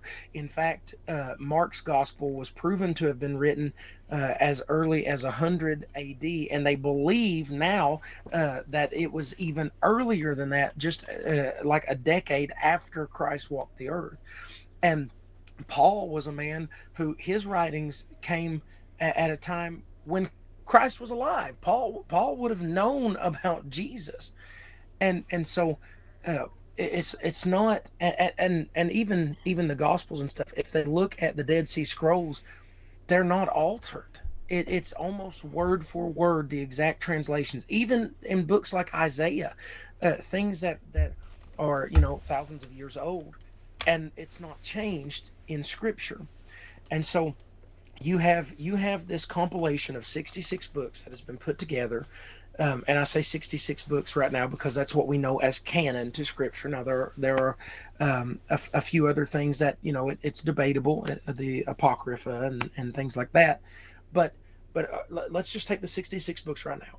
So you have that were written over the course of a minimum of 1,500 years that we know of, by over 40 different authors made up of prophets and farmers and doctors and tax collectors and people that would seem like nobodies, and all of their writings that they penned down throughout the course of those 66 books connects from the Old Testament to the New Testament. People who never met each other, never read each other's writings, and it cross references itself over 63,797 times. And maybe you're saying, well, we don't have any evidence. We can't listen. You've got as much evidence to believe in George Washington being the first president of the United States as you do David being king over Israel. Same amount of evidence. It's all historical documents. Nobody alive today ever physically met George Washington, but we have historical documents to back that up. The same with nobody alive today met Paul, but guess what? We've got historical documents to back him up. Look at Josephus Flavius, who he was one of the highest ranking generals. He was taken captive by a Roman emperor, and the guy showed him mercy, gave him his name. That's where he got the Flavius from, and he wrote the Antiquities of the Jews and the Wars of the Jews, and all of his writings, which have been confirmed to be historically accurate. We know he was a real person. We know that the things he wrote about actually happened. Do you know that in his writings he even refers to Jesus at one point? So it's not a matter of, is the stuff in the Bible real? It's a matter of, will you choose to believe it? We have enough evidence that scholars can agree, okay, there's some accuracy here, there is something to this, there is some substantial evidence. But then you always have that faith aspect where you have to choose to walk by faith and not by natural sight. Right. And that's part of that's part of the beauty in the relationship with God, is that you just have to trust and know that I've got his word, I've got what he says, I can see the evidence that points to Christ, and I'm going to choose him. And listen, I know it can be intimidating. It can be sometimes it can feel overwhelming, especially when you have thoughts that come in your head that say you're worthless, you're not good enough, God doesn't want you, you've made too many mistakes. But when you find out that he bought and paid for you even before you committed the mistakes, and he still wants you after you've committed them, and you come to him and you experience the peace of God, not like the world gives you peace, but the peace that he gives, and you experience that, it changes everything. It really does. And maybe you'll try Jesus and you'll decide, you know what, this is just isn't for me. You have this wonderful gift that God has given you called free will, where you can willingly walk away from the blessing of God and back into the curse of man, and he won't stop you, but he will continually hold his arms open until you decide to come back. Right. And since he specifically asked about the first responder aspect of things, uh, I don't remember if I actually shared this run a couple weeks ago with the podcast or not, but me and the medic that I drive every other week were sent on a call for a 7-year-old that they were doing CPR on. Before we could make it on scene, we were notified by KSP they were leaving the scene to meet us en route. Once we were told that, we were at the area they wanted to meet at, we were pulled off, ready to go, all set up to work a full code if we needed. And we can see the trooper's headlights. Like, we can see his flashing lights, we can hear the siren, everything. and we hear over the radio, "Be advised, my officer states he's not stopping." Blew right past us. And we found out from the ER that the kid had come in not breathing. He was turning purple when they got there. The minimum 5 minutes this kid wasn't breathing. Transferred him. We were the crew that took him down the road to Lexington. And I found out just this week at work, 8 days later, he was released home. No deficits, no issues, nothing. 5 minutes without breathing is almost the equivalent of a death sentence to have a normal life. 9 times out of 10, that long of a time period of not breathing leaves you with permanent brain damage. This kid went home without any issues. Well, praise God. Like, to me, that is the perfect example of why, as a first responder, I can believe in God. Right. And I don't think you can get too. Sometimes, and it's not throwing, like, making fun of who submitted or anything, but to me, sometimes I find it funny how people get so caught up on the fact of there's so much evil in the world or in society. How can you believe in God and things? Because most of the time people overlook it, they don't understand it, or they haven't bothered themselves to read it. But it doesn't take long reading into the book of Genesis to where you read about the fall man. And when you do, you learn that Adam and Eve, when they were in the Garden of Eden, they didn't see and know evil. They didn't see and know wrong. But when they got kicked out of the garden, he told them, you will know pain, you will know heartbreak, you're going to know all these bad things, you're going to see all these evil things, you're going to see it there. Why do you think you're seeing it now? Because we're still in it. You're still going to see it. I mean, you're still going to see the good, you're going to see the bad, you're going to go through the heartbreak and the pain and all of it. It's just, since the fall, that's the way man is. Like you said, man has been man for how long now? Yeah, reading it at face value, it's like man was created, man fell. Yeah. Yeah, pretty much. Man was created and found out we suck. Right.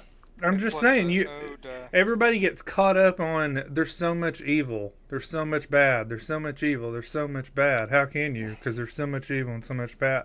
But they never say there's so much good that is still going on in the world. They never get caught up on how all these unexplained miracles and healings and things that people just can't explain, because then that actually proves God.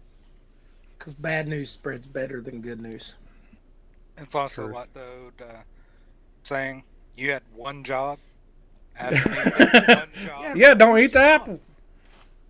You stood there and watched her eat? Okay. What's wrong with you? So, this one kind of... You'll learn two things. You will learn two things. Women... I better word this better. You can't tell a woman what to do, and a man will just let women do whatever they want. Drink kind of saved it a little bit there. Ads running 3.5 minutes, sir.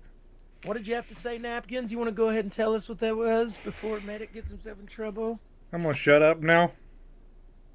Yeah, so this next one kind of piggybacks off of that just a little bit. And it's by Soul Seeker for Jesus. And it's addressed to Medic and Moon Pie. It says, has there ever been a time where your faith was shaken to its core or almost broke? And if so, what pulled you back from giving up completely? I am a flawed individual. I fail every day. But what brings me back is knowing that is the whole point of the cross. That when I fall, that's what he died for. He knew it. I was going to be messy and screw up. But he did not. Yeah, you know, me and my wife, we joke all the time. We tell people we quit 14 times last week in the ministry. There have been, I couldn't even count on one hand how many times I have just wanted to throw the towel in and be done and choose to not continue in this walk. And that's why I'm thankful for the conviction of the Holy Spirit. That's why I'm thankful that his sheep do hear his voice. Uh, a couple years ago, November 2023, we went through one of the hardest battles that we've had since being in full time ministry.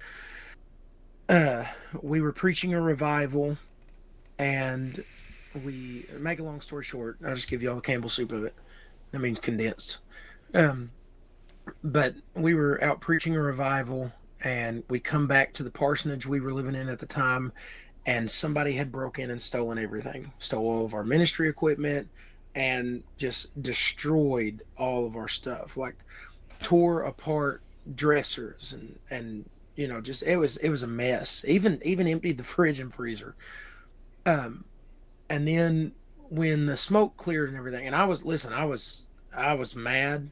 I was angry. I'm not going to sit here and act like I was perfect. I told the Lord, I said, I'm done. If this is what it's like to give everything up and to drag my family across the country and here, there, and everywhere, and this is what we come back to, I'm done. I'm not doing this anymore.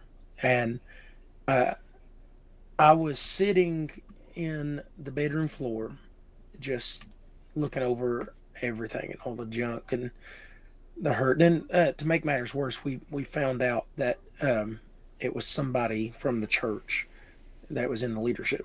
Anywho, uh, but as I was sitting there, my wife she went live on Facebook, and she was crying and stuff, and then she began to um, talk about scripture, and she was talking about how through even through all of this, God reminded her of the moments in scripture when people felt like they had lost it all, like David at Ziklag.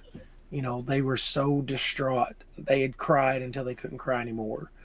And while she was sitting there, she said something that just really it struck something in me. She said, I was praying, and I said, God, now what? And it was like the Lord spoke to her and said, I'm still the God of what's left. And I felt super convicted in that moment and chastised in my spirit. And it was just like the Lord reminded me, it's not about the stuff. And the enemy's going to attack you. And if you let something like this stop you, then how much easier would it be for him to come at a different angle? And I don't know, the only way I got through it was God, because Josh did not want to keep on preaching. I'll just be real about it. And there's been other moments throughout my life where I've wanted to just walk away from church altogether. I mean, when the pastor blasts you on Facebook and says you're an unfaithful church member because you're out preaching somewhere, that'll make you want to quit. But God is good, and you can find his goodness even in those moments if you allow him to speak to you, or if you're willing to listen, because he's talking. You just have to listen.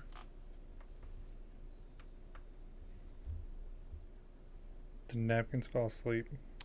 No, I'm confused because they just now made a post in my child's Head Start thing and said, "Reminder parents, there will be no Head Start this Friday." But I thought that my kid didn't go any Fridays, so You just been letting him miss? he might have missed a lot of school and be on the verge of getting kicked out. Ads are over now, by the way. So I'm waiting on that response. Uh, okay, I'm gonna go ahead and read AVN's ad. I didn't want to interrupt Moon Pie. Before we continue diving into the chaos, a quick shout out to our sponsor, Angry Vet Nation, because without them, McMedic would still be here trying to figure out how to hit record on his mic without unplugging the fridge. Yeah, that's right. Our resident healer, life coach, and part-time know-it-all spends more time explaining the rules of a game than actually playing it, and somehow convinces himself we need his advice on life. I know, it's crazy, right? Meanwhile, Angry Vet Nation is out here doing the real work, helping veterans and first responders break into streaming. While Medic, well, he's making sure his coffee is hot enough to think clearly. So props to Angry Vet Nation for carrying the real weight while McMedic carries enthusiasm? Kind of, I guess. If you're interested in getting Angry Vet Nation to back you as a streamer or content creator, visit angryvetnation.org and apply today. You must be a first responder or veteran to apply. Wow, Chad. Wow. McMedic, turn your camera off so you can cry and then turn it back on. Because I'm trying to figure out what I ever did. What did I ever do? I think it's all just because you had said he didn't focus on you with the other one. Oh, Didn't want to make you feel left out.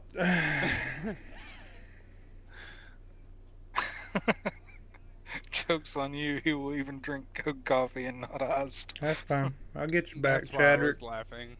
That's okay. When Chamey least expects it, you'll never see it coming. All right. This is the name. Oh my. From No Scope None to That was great. That is great. That's a Call of Duty skin if I ever heard one.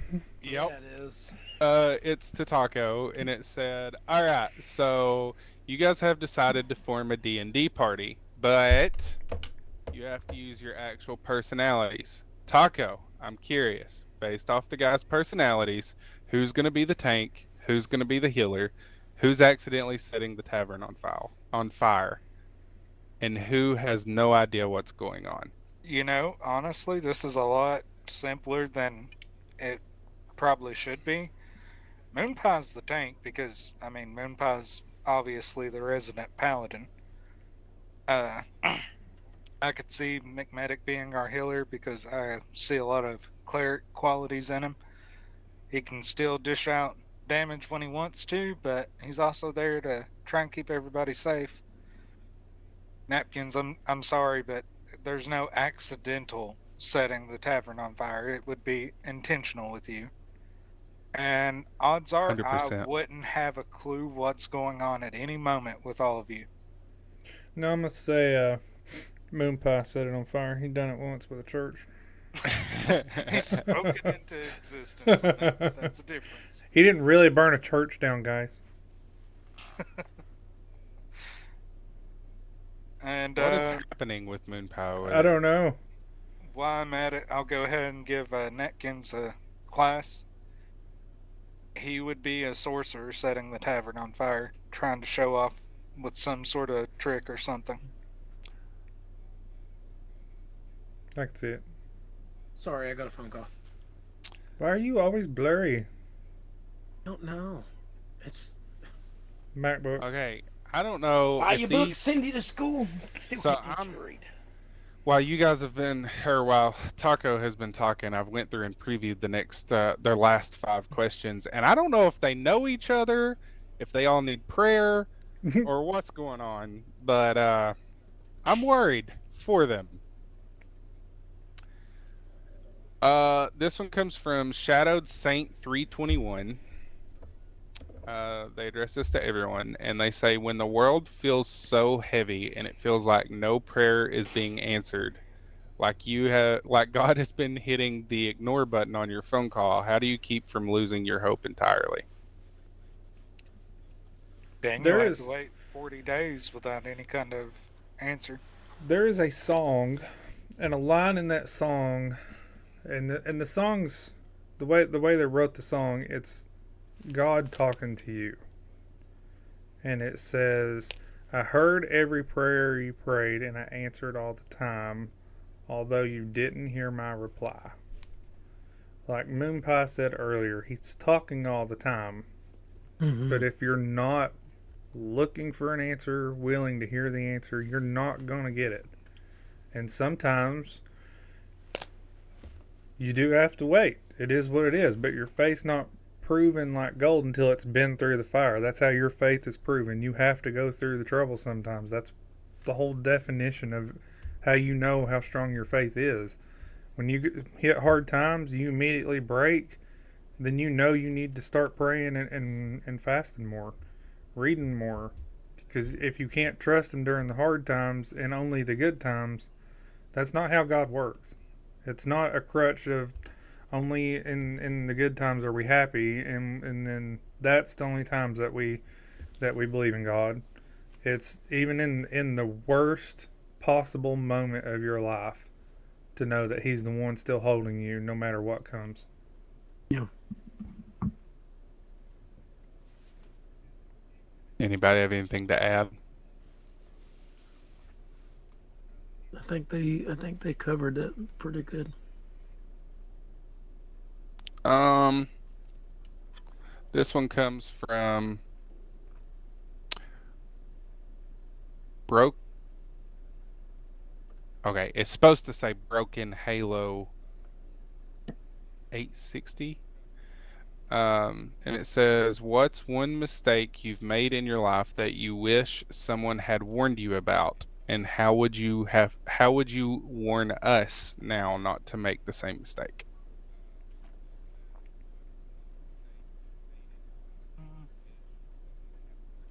Don't make any major life decisions when you're fresh out of high school, and make sure you know a person. Don't go back to that person if it doesn't work out the first time. Or the second. Don't be so forgiving. Don't be so forgiving and trustworthy with people who has broken it time and time and time and time and time again. Don't keep running from God just because you think you have all the time in the world.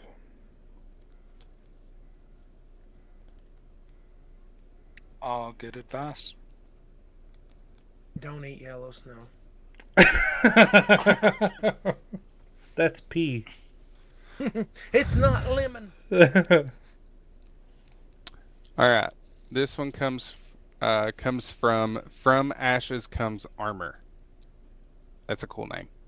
Ooh, yeah, that's pretty cool. I like it. Do you think God still works through people who feel broken beyond repair, or is there a point where we've messed up too much to be used by God? You can use anybody. I like how a lot of these are faith-based today. I mean, you got He can. look at everybody in the Bible. You got Right? people that were drunkards and harlots and all of them, and He still used them. Yeah, he can turn anyone to his purpose. Look at Paul. He was literally had a license to drag Christians out in the street and kill them, and he was doing so. But God had a plan. And man, that's so cool to think about. And we've all messed up. We have all sinned and fallen short of the glory of God. But we are justified freely by His grace through the redemption that is in Christ Jesus. I'm a mess, but I'm His mess. You're also blurry. And I'm a blurry, blurry mess.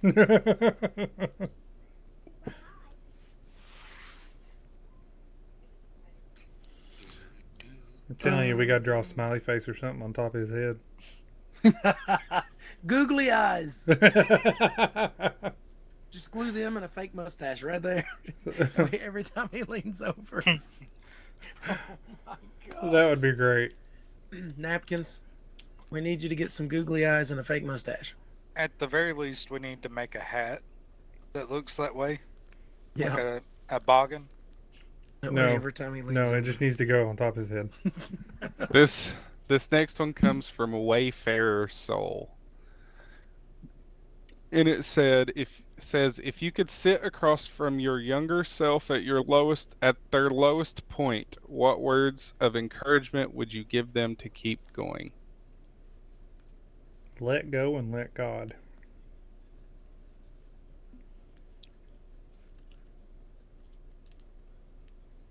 Yeah, that pretty much sums it up. But wait, I'm on a there's more. roll. I would also say, don't get hasty and looking for solutions. Problems are not permanent, temporary. Write that down. Write it Mark down. Lowry bit. What the old Mark Lowry bit?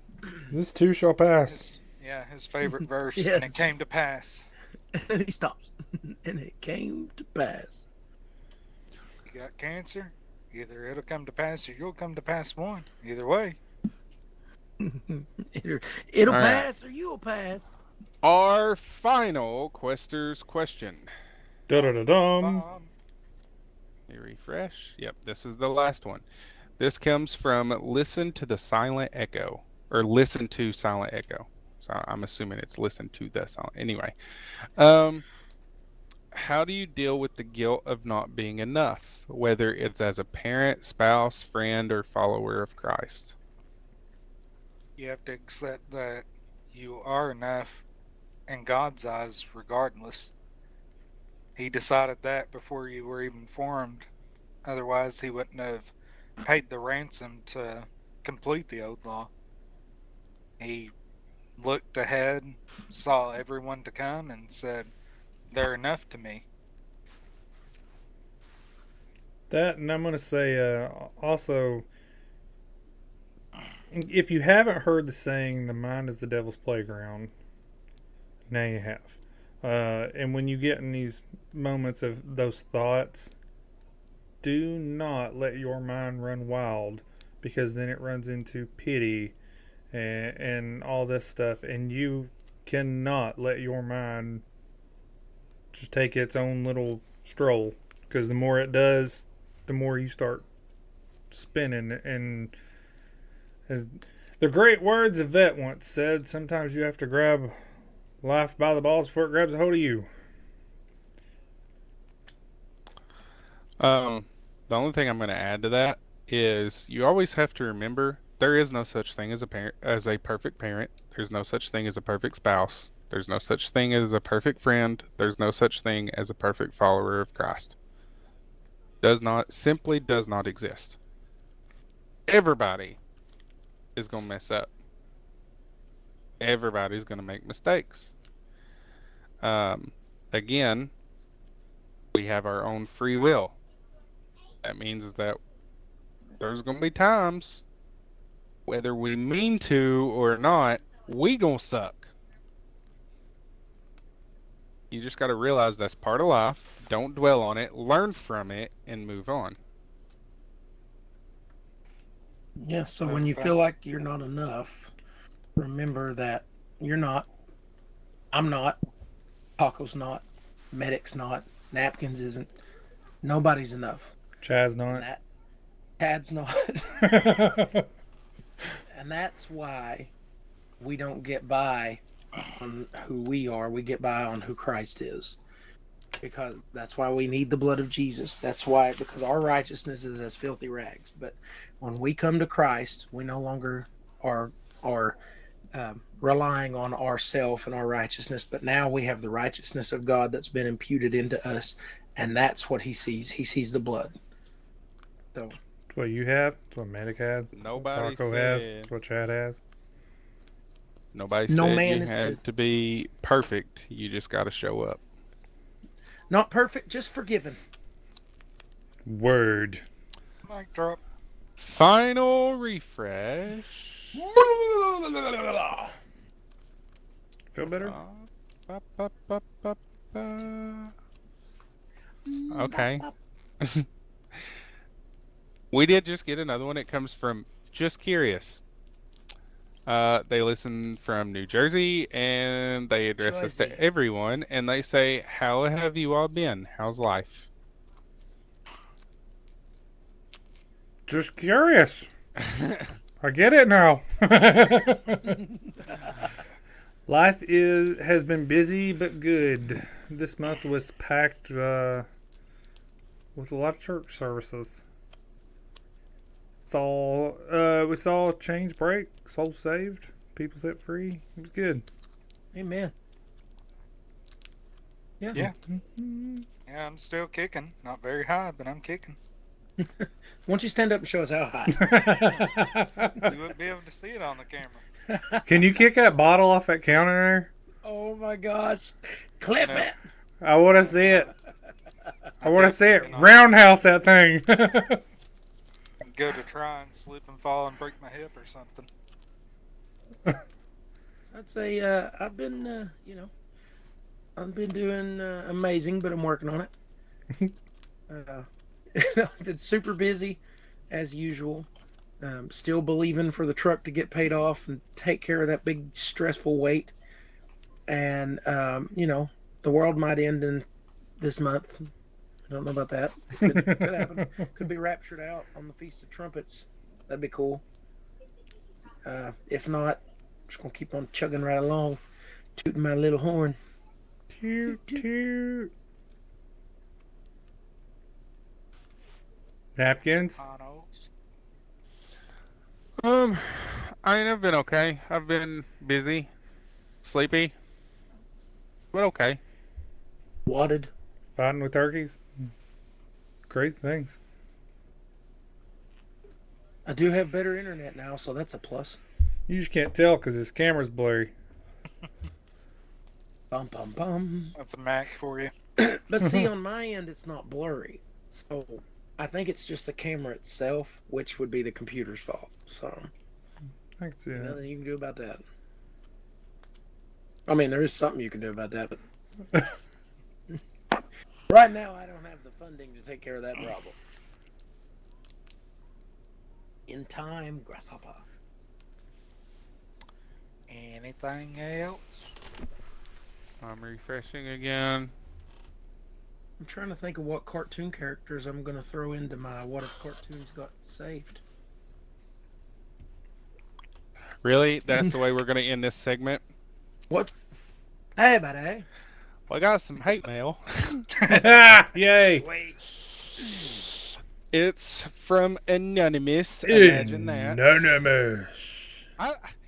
Well, maybe, I don't know if this is hate mail or if it's Let's put it this mail. way. Who's it geared towards? Everybody. Well, it might not be hate mail. Listening to you four is like a survival game with the worst RNG. I don't know if I'm supposed to learn something, cry, or just go hide under a blanket. Probably all three. Yeah, that's pretty much the summary there. I feel like that was a compliment. As long as you do so with a cup of coffee. I mean, it's a compliment. They're still here listening, so Right. so we're doing something right. You believe in love. You hear him giggling? Tee. That's ignorant. That's ignorant. It's ignorant. Oh, I know. What if I do Terrence and Phillip? Come on, buddy. Ah, hallelujah, buddy. Not your buddy, pal. Yeah, it's a praise the Lord. That might be not the way to go with that. I don't know. Taco's been doing that voice a lot. Oh, a lot of different ones from the show. Let's hear it, Taco. What if Eric Cartman got saved? I feel Let's hear like it. You gotta give him a line. He's put on the spot now. I feel like that could go the wrong way, but they did do an episode where he pretended to Be be a a Christian band. televangelist? No, Christian that's worship fun. band. All you gotta do is take any popular song you want and replace the word baby with Jesus. Oh, that's scarily accurate. Hashtag modern worship. Your camera zoomed in at the perfect moment. I don't know. It's got a mind of its own.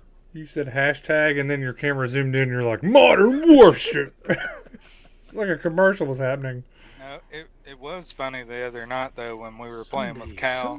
Sunday. He was like having a full blown rage fit at League, and then got excited because he suddenly flipped the entire encounter. And while he's like going off, screaming and getting crazy and everything, I was doing the Saddam Hussein voice from the South Park movie, and the timing of it couldn't have been better. I wish we'd been recording because every time I would say something, Cal was screaming and carrying on, and it just seemed like he was reacting to me and he wasn't hearing a word I was saying. All That's right. great. I just got this crazy idea, and I don't know if it's going to be wonderful or awful. But I have a challenge for all of our listeners. Ooh. Hear Whether this, listeners. whether you actually mean it or not, for the next episode of Beyond the Quest, I want to do an ultimate hate mail challenge. I think Wait, this hang is a on. bad idea. Wait, what are you asking here? So what I am asking, whether you submit it as a joke or you submit it in all honesty, Keep it clean, people. yes, keep it clean, please. That's the one rule. You're disqualified. But I want to, if it's not clean, I may omit it depending So on like just a how bad roast. it is. But yes, I'll in your best possible way, I want you to submit your best roast. There is no limit on how many you can submit. You can submit Right. one for everybody. You can submit one for one specific person. You can submit one for each of us. However you want to do it. Tad's gonna But have like 100 on here for us. the next episode, I want to have wait. What episode is this? 37. Yeah, we can do it next episode. I was thinking maybe do it as a special thing for episode 40, but no, we can do it next episode. Next episode, I want to do like a special segment where our viewers roast the host. Set the segment. Roast the hosts. Finally, that slacker medic gonna get it. Why is it me? Why is it me, bro? Every time. I feel like we're all just gonna get our feelings hurt, and we're gonna just end the show. We're gonna dismantle. Well, I'm gonna tell you something. You're gonna be in trouble, Moonpot. You better find you a fake beard to wear because you ain't got that emotional support thing to hold on Emotional to. support beard is gone. So next episode, you're gonna have this fake beard on. I'll put on my Hulk Hogan mustache. Brother. He dreams of being a firefighter. What you gonna do, brother? What you All gonna right. do, brother? Well, now that you've threw that out there, is there anything else before we wrap her up? Wait a second. So is this a roast competition? Are we giving them something? Is there a motive here, or are they just being mean to us? I think they're just being mean. Yeah, I just wanted to see who could roast the best. Really? If we ain't crying, it wasn't good enough. No, I'm just kidding. I'm just kidding. Yeah. I think he's challenging you, Faith, not me. Or Chamey. Chamey can be mean when he wants to. I heard he couldn't. I mean, you heard he couldn't. I feel like Amy's gonna roast napkins. Yeah, I was hope gonna so. say, the real question is, will Vet and Amy take up the challenge? If they That's how I take feel part like in that, we will. I wish to be left alone. I'm not involved. I want to announce that one of our mini medics went to the altar Friday night. They did. Hallelujah. Listen, so he goes to the altar, okay, and he wanted his mom to go up with him, and there was somebody up there helping pray for him, and then they talk for a minute, and he comes back, and never says a word. And it's like, okay. And then we get home, and the wife's like, he won't shower. I said, what? She's like, he doesn't want to take a shower now. I was like, that doesn't make sense. So I holler for him. I'm like, why don't you want to shower?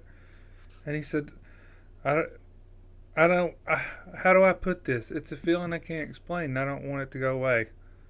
Oh. And I was like, okay.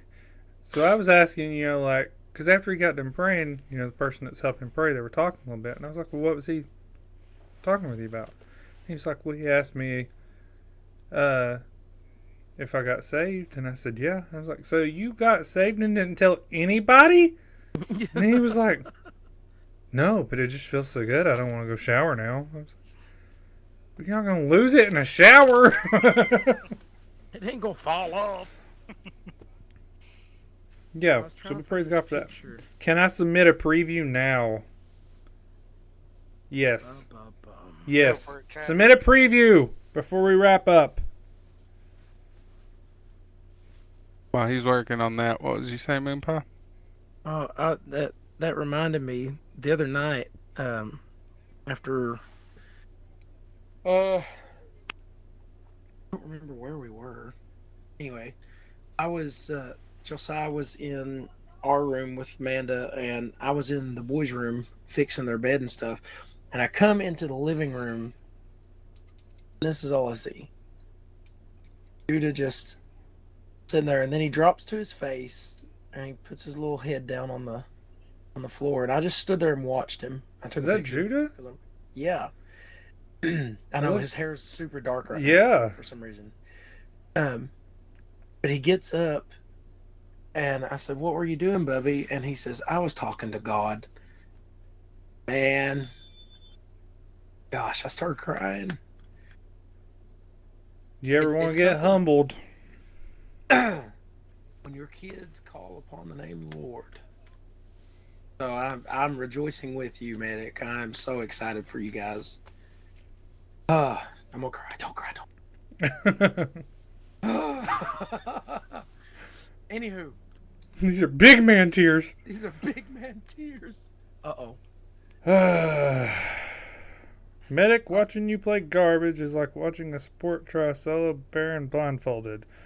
You spend half the game running in circles, the other half giving advice nobody asked for, and somehow still manage to die in ways that make me question your ability to even click a mouse.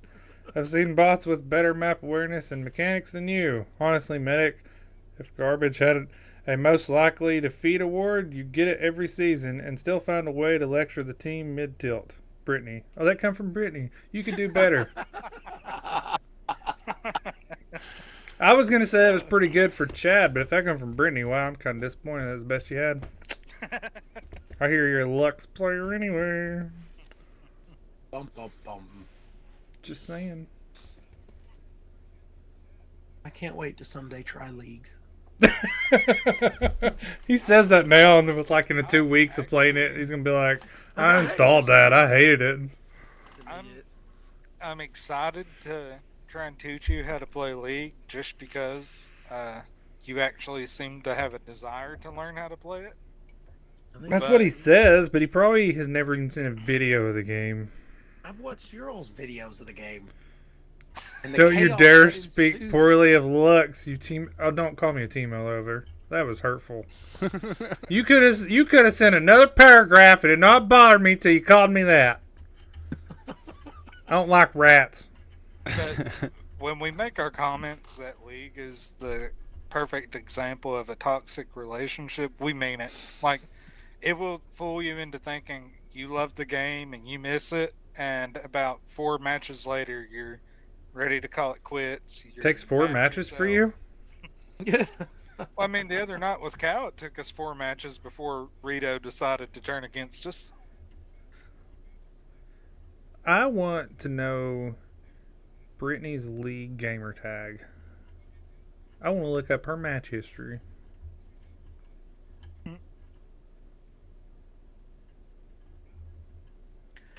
League is What? literally running around slinging swords. Are you retarded? Have you ever watched us play League? Oh gosh. So that says League? Because on mine, every one of those are the garbage emojis. No, it says League on mine. All of mine are garbage emojis. What in the world? Yeah, that's the reason I was like Oh, garbage. Why is he saying Garbage. garbage instead of League? Yeah, I thought so too. I thought, does he hate Brittany League or has something the- now? This Yeah. is inside joke. Yeah, on mine it's everywhere. I guess says League. It is the garbage, a garbage can with 2 garbage bags. It's crazy. That's funny.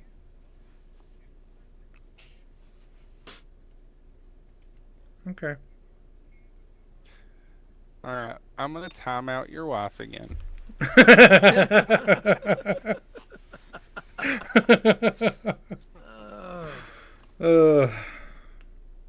Brittany has left the chat.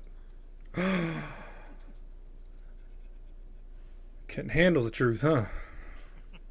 I just sent her a warning. Brittany secretly just went ahead and go ahead and just work on the hate mail. Bum, bum, bum. Vet won't be able to get her to do any work this week because she's too busy working on hate mail for everybody. Using Chat GPT to help her edit it. All right, fellers. Any last things on the brains? Moon pie. I want people to get creative and not just use ChatGPT. I mean, you can use ChatGPT, but use some of your own creativity too. Creativity is is an aspect that is an attribute that has been given to you by God. I'm So gonna don't give it address to your That's a wifey deal. real quick. She That's said, "See it." that's a deal, Brittany. She said, "See if I babysit anymore." Wow, you really are a crap aunt. You're just punishing the kids, not me. Ooh, I plead the fifth. Any last things on your brain, Taco? Nope, not really. I didn't punish you. I warned you. There's a difference. I could have easily hit timeout, but instead I hit warn. Any last things on your brain? Napkins. Check out all of our stuff. BeyondTheQuest.com. Discord link is on that website as well as SlimChanceGaming.com. Check it out as well. Don't forget the Napkin story, part 1, is now out and available at BeyondTheQuest.com. Go read Check it out- and submit him a review. Sure, let's A do that. review. Oh man, I bet a bunch of my roast is going to be how garbage my story is. All from Y'all Amy. gonna hurt my feelings. Anyway, check out all of our social medias, including Facebook. Check Our out email links. davis-ministries.com. Yes, do that. Our email links are on the Slim Chance Gaming page. Chadrick was supposed to add Moonpie to the websites, but that's not been done yet. I digress. It's cool. McMedic's wifey, I gave a fair warning that ChatGPT was going to be my editor. It's not my fault you don't pay attention or read. God.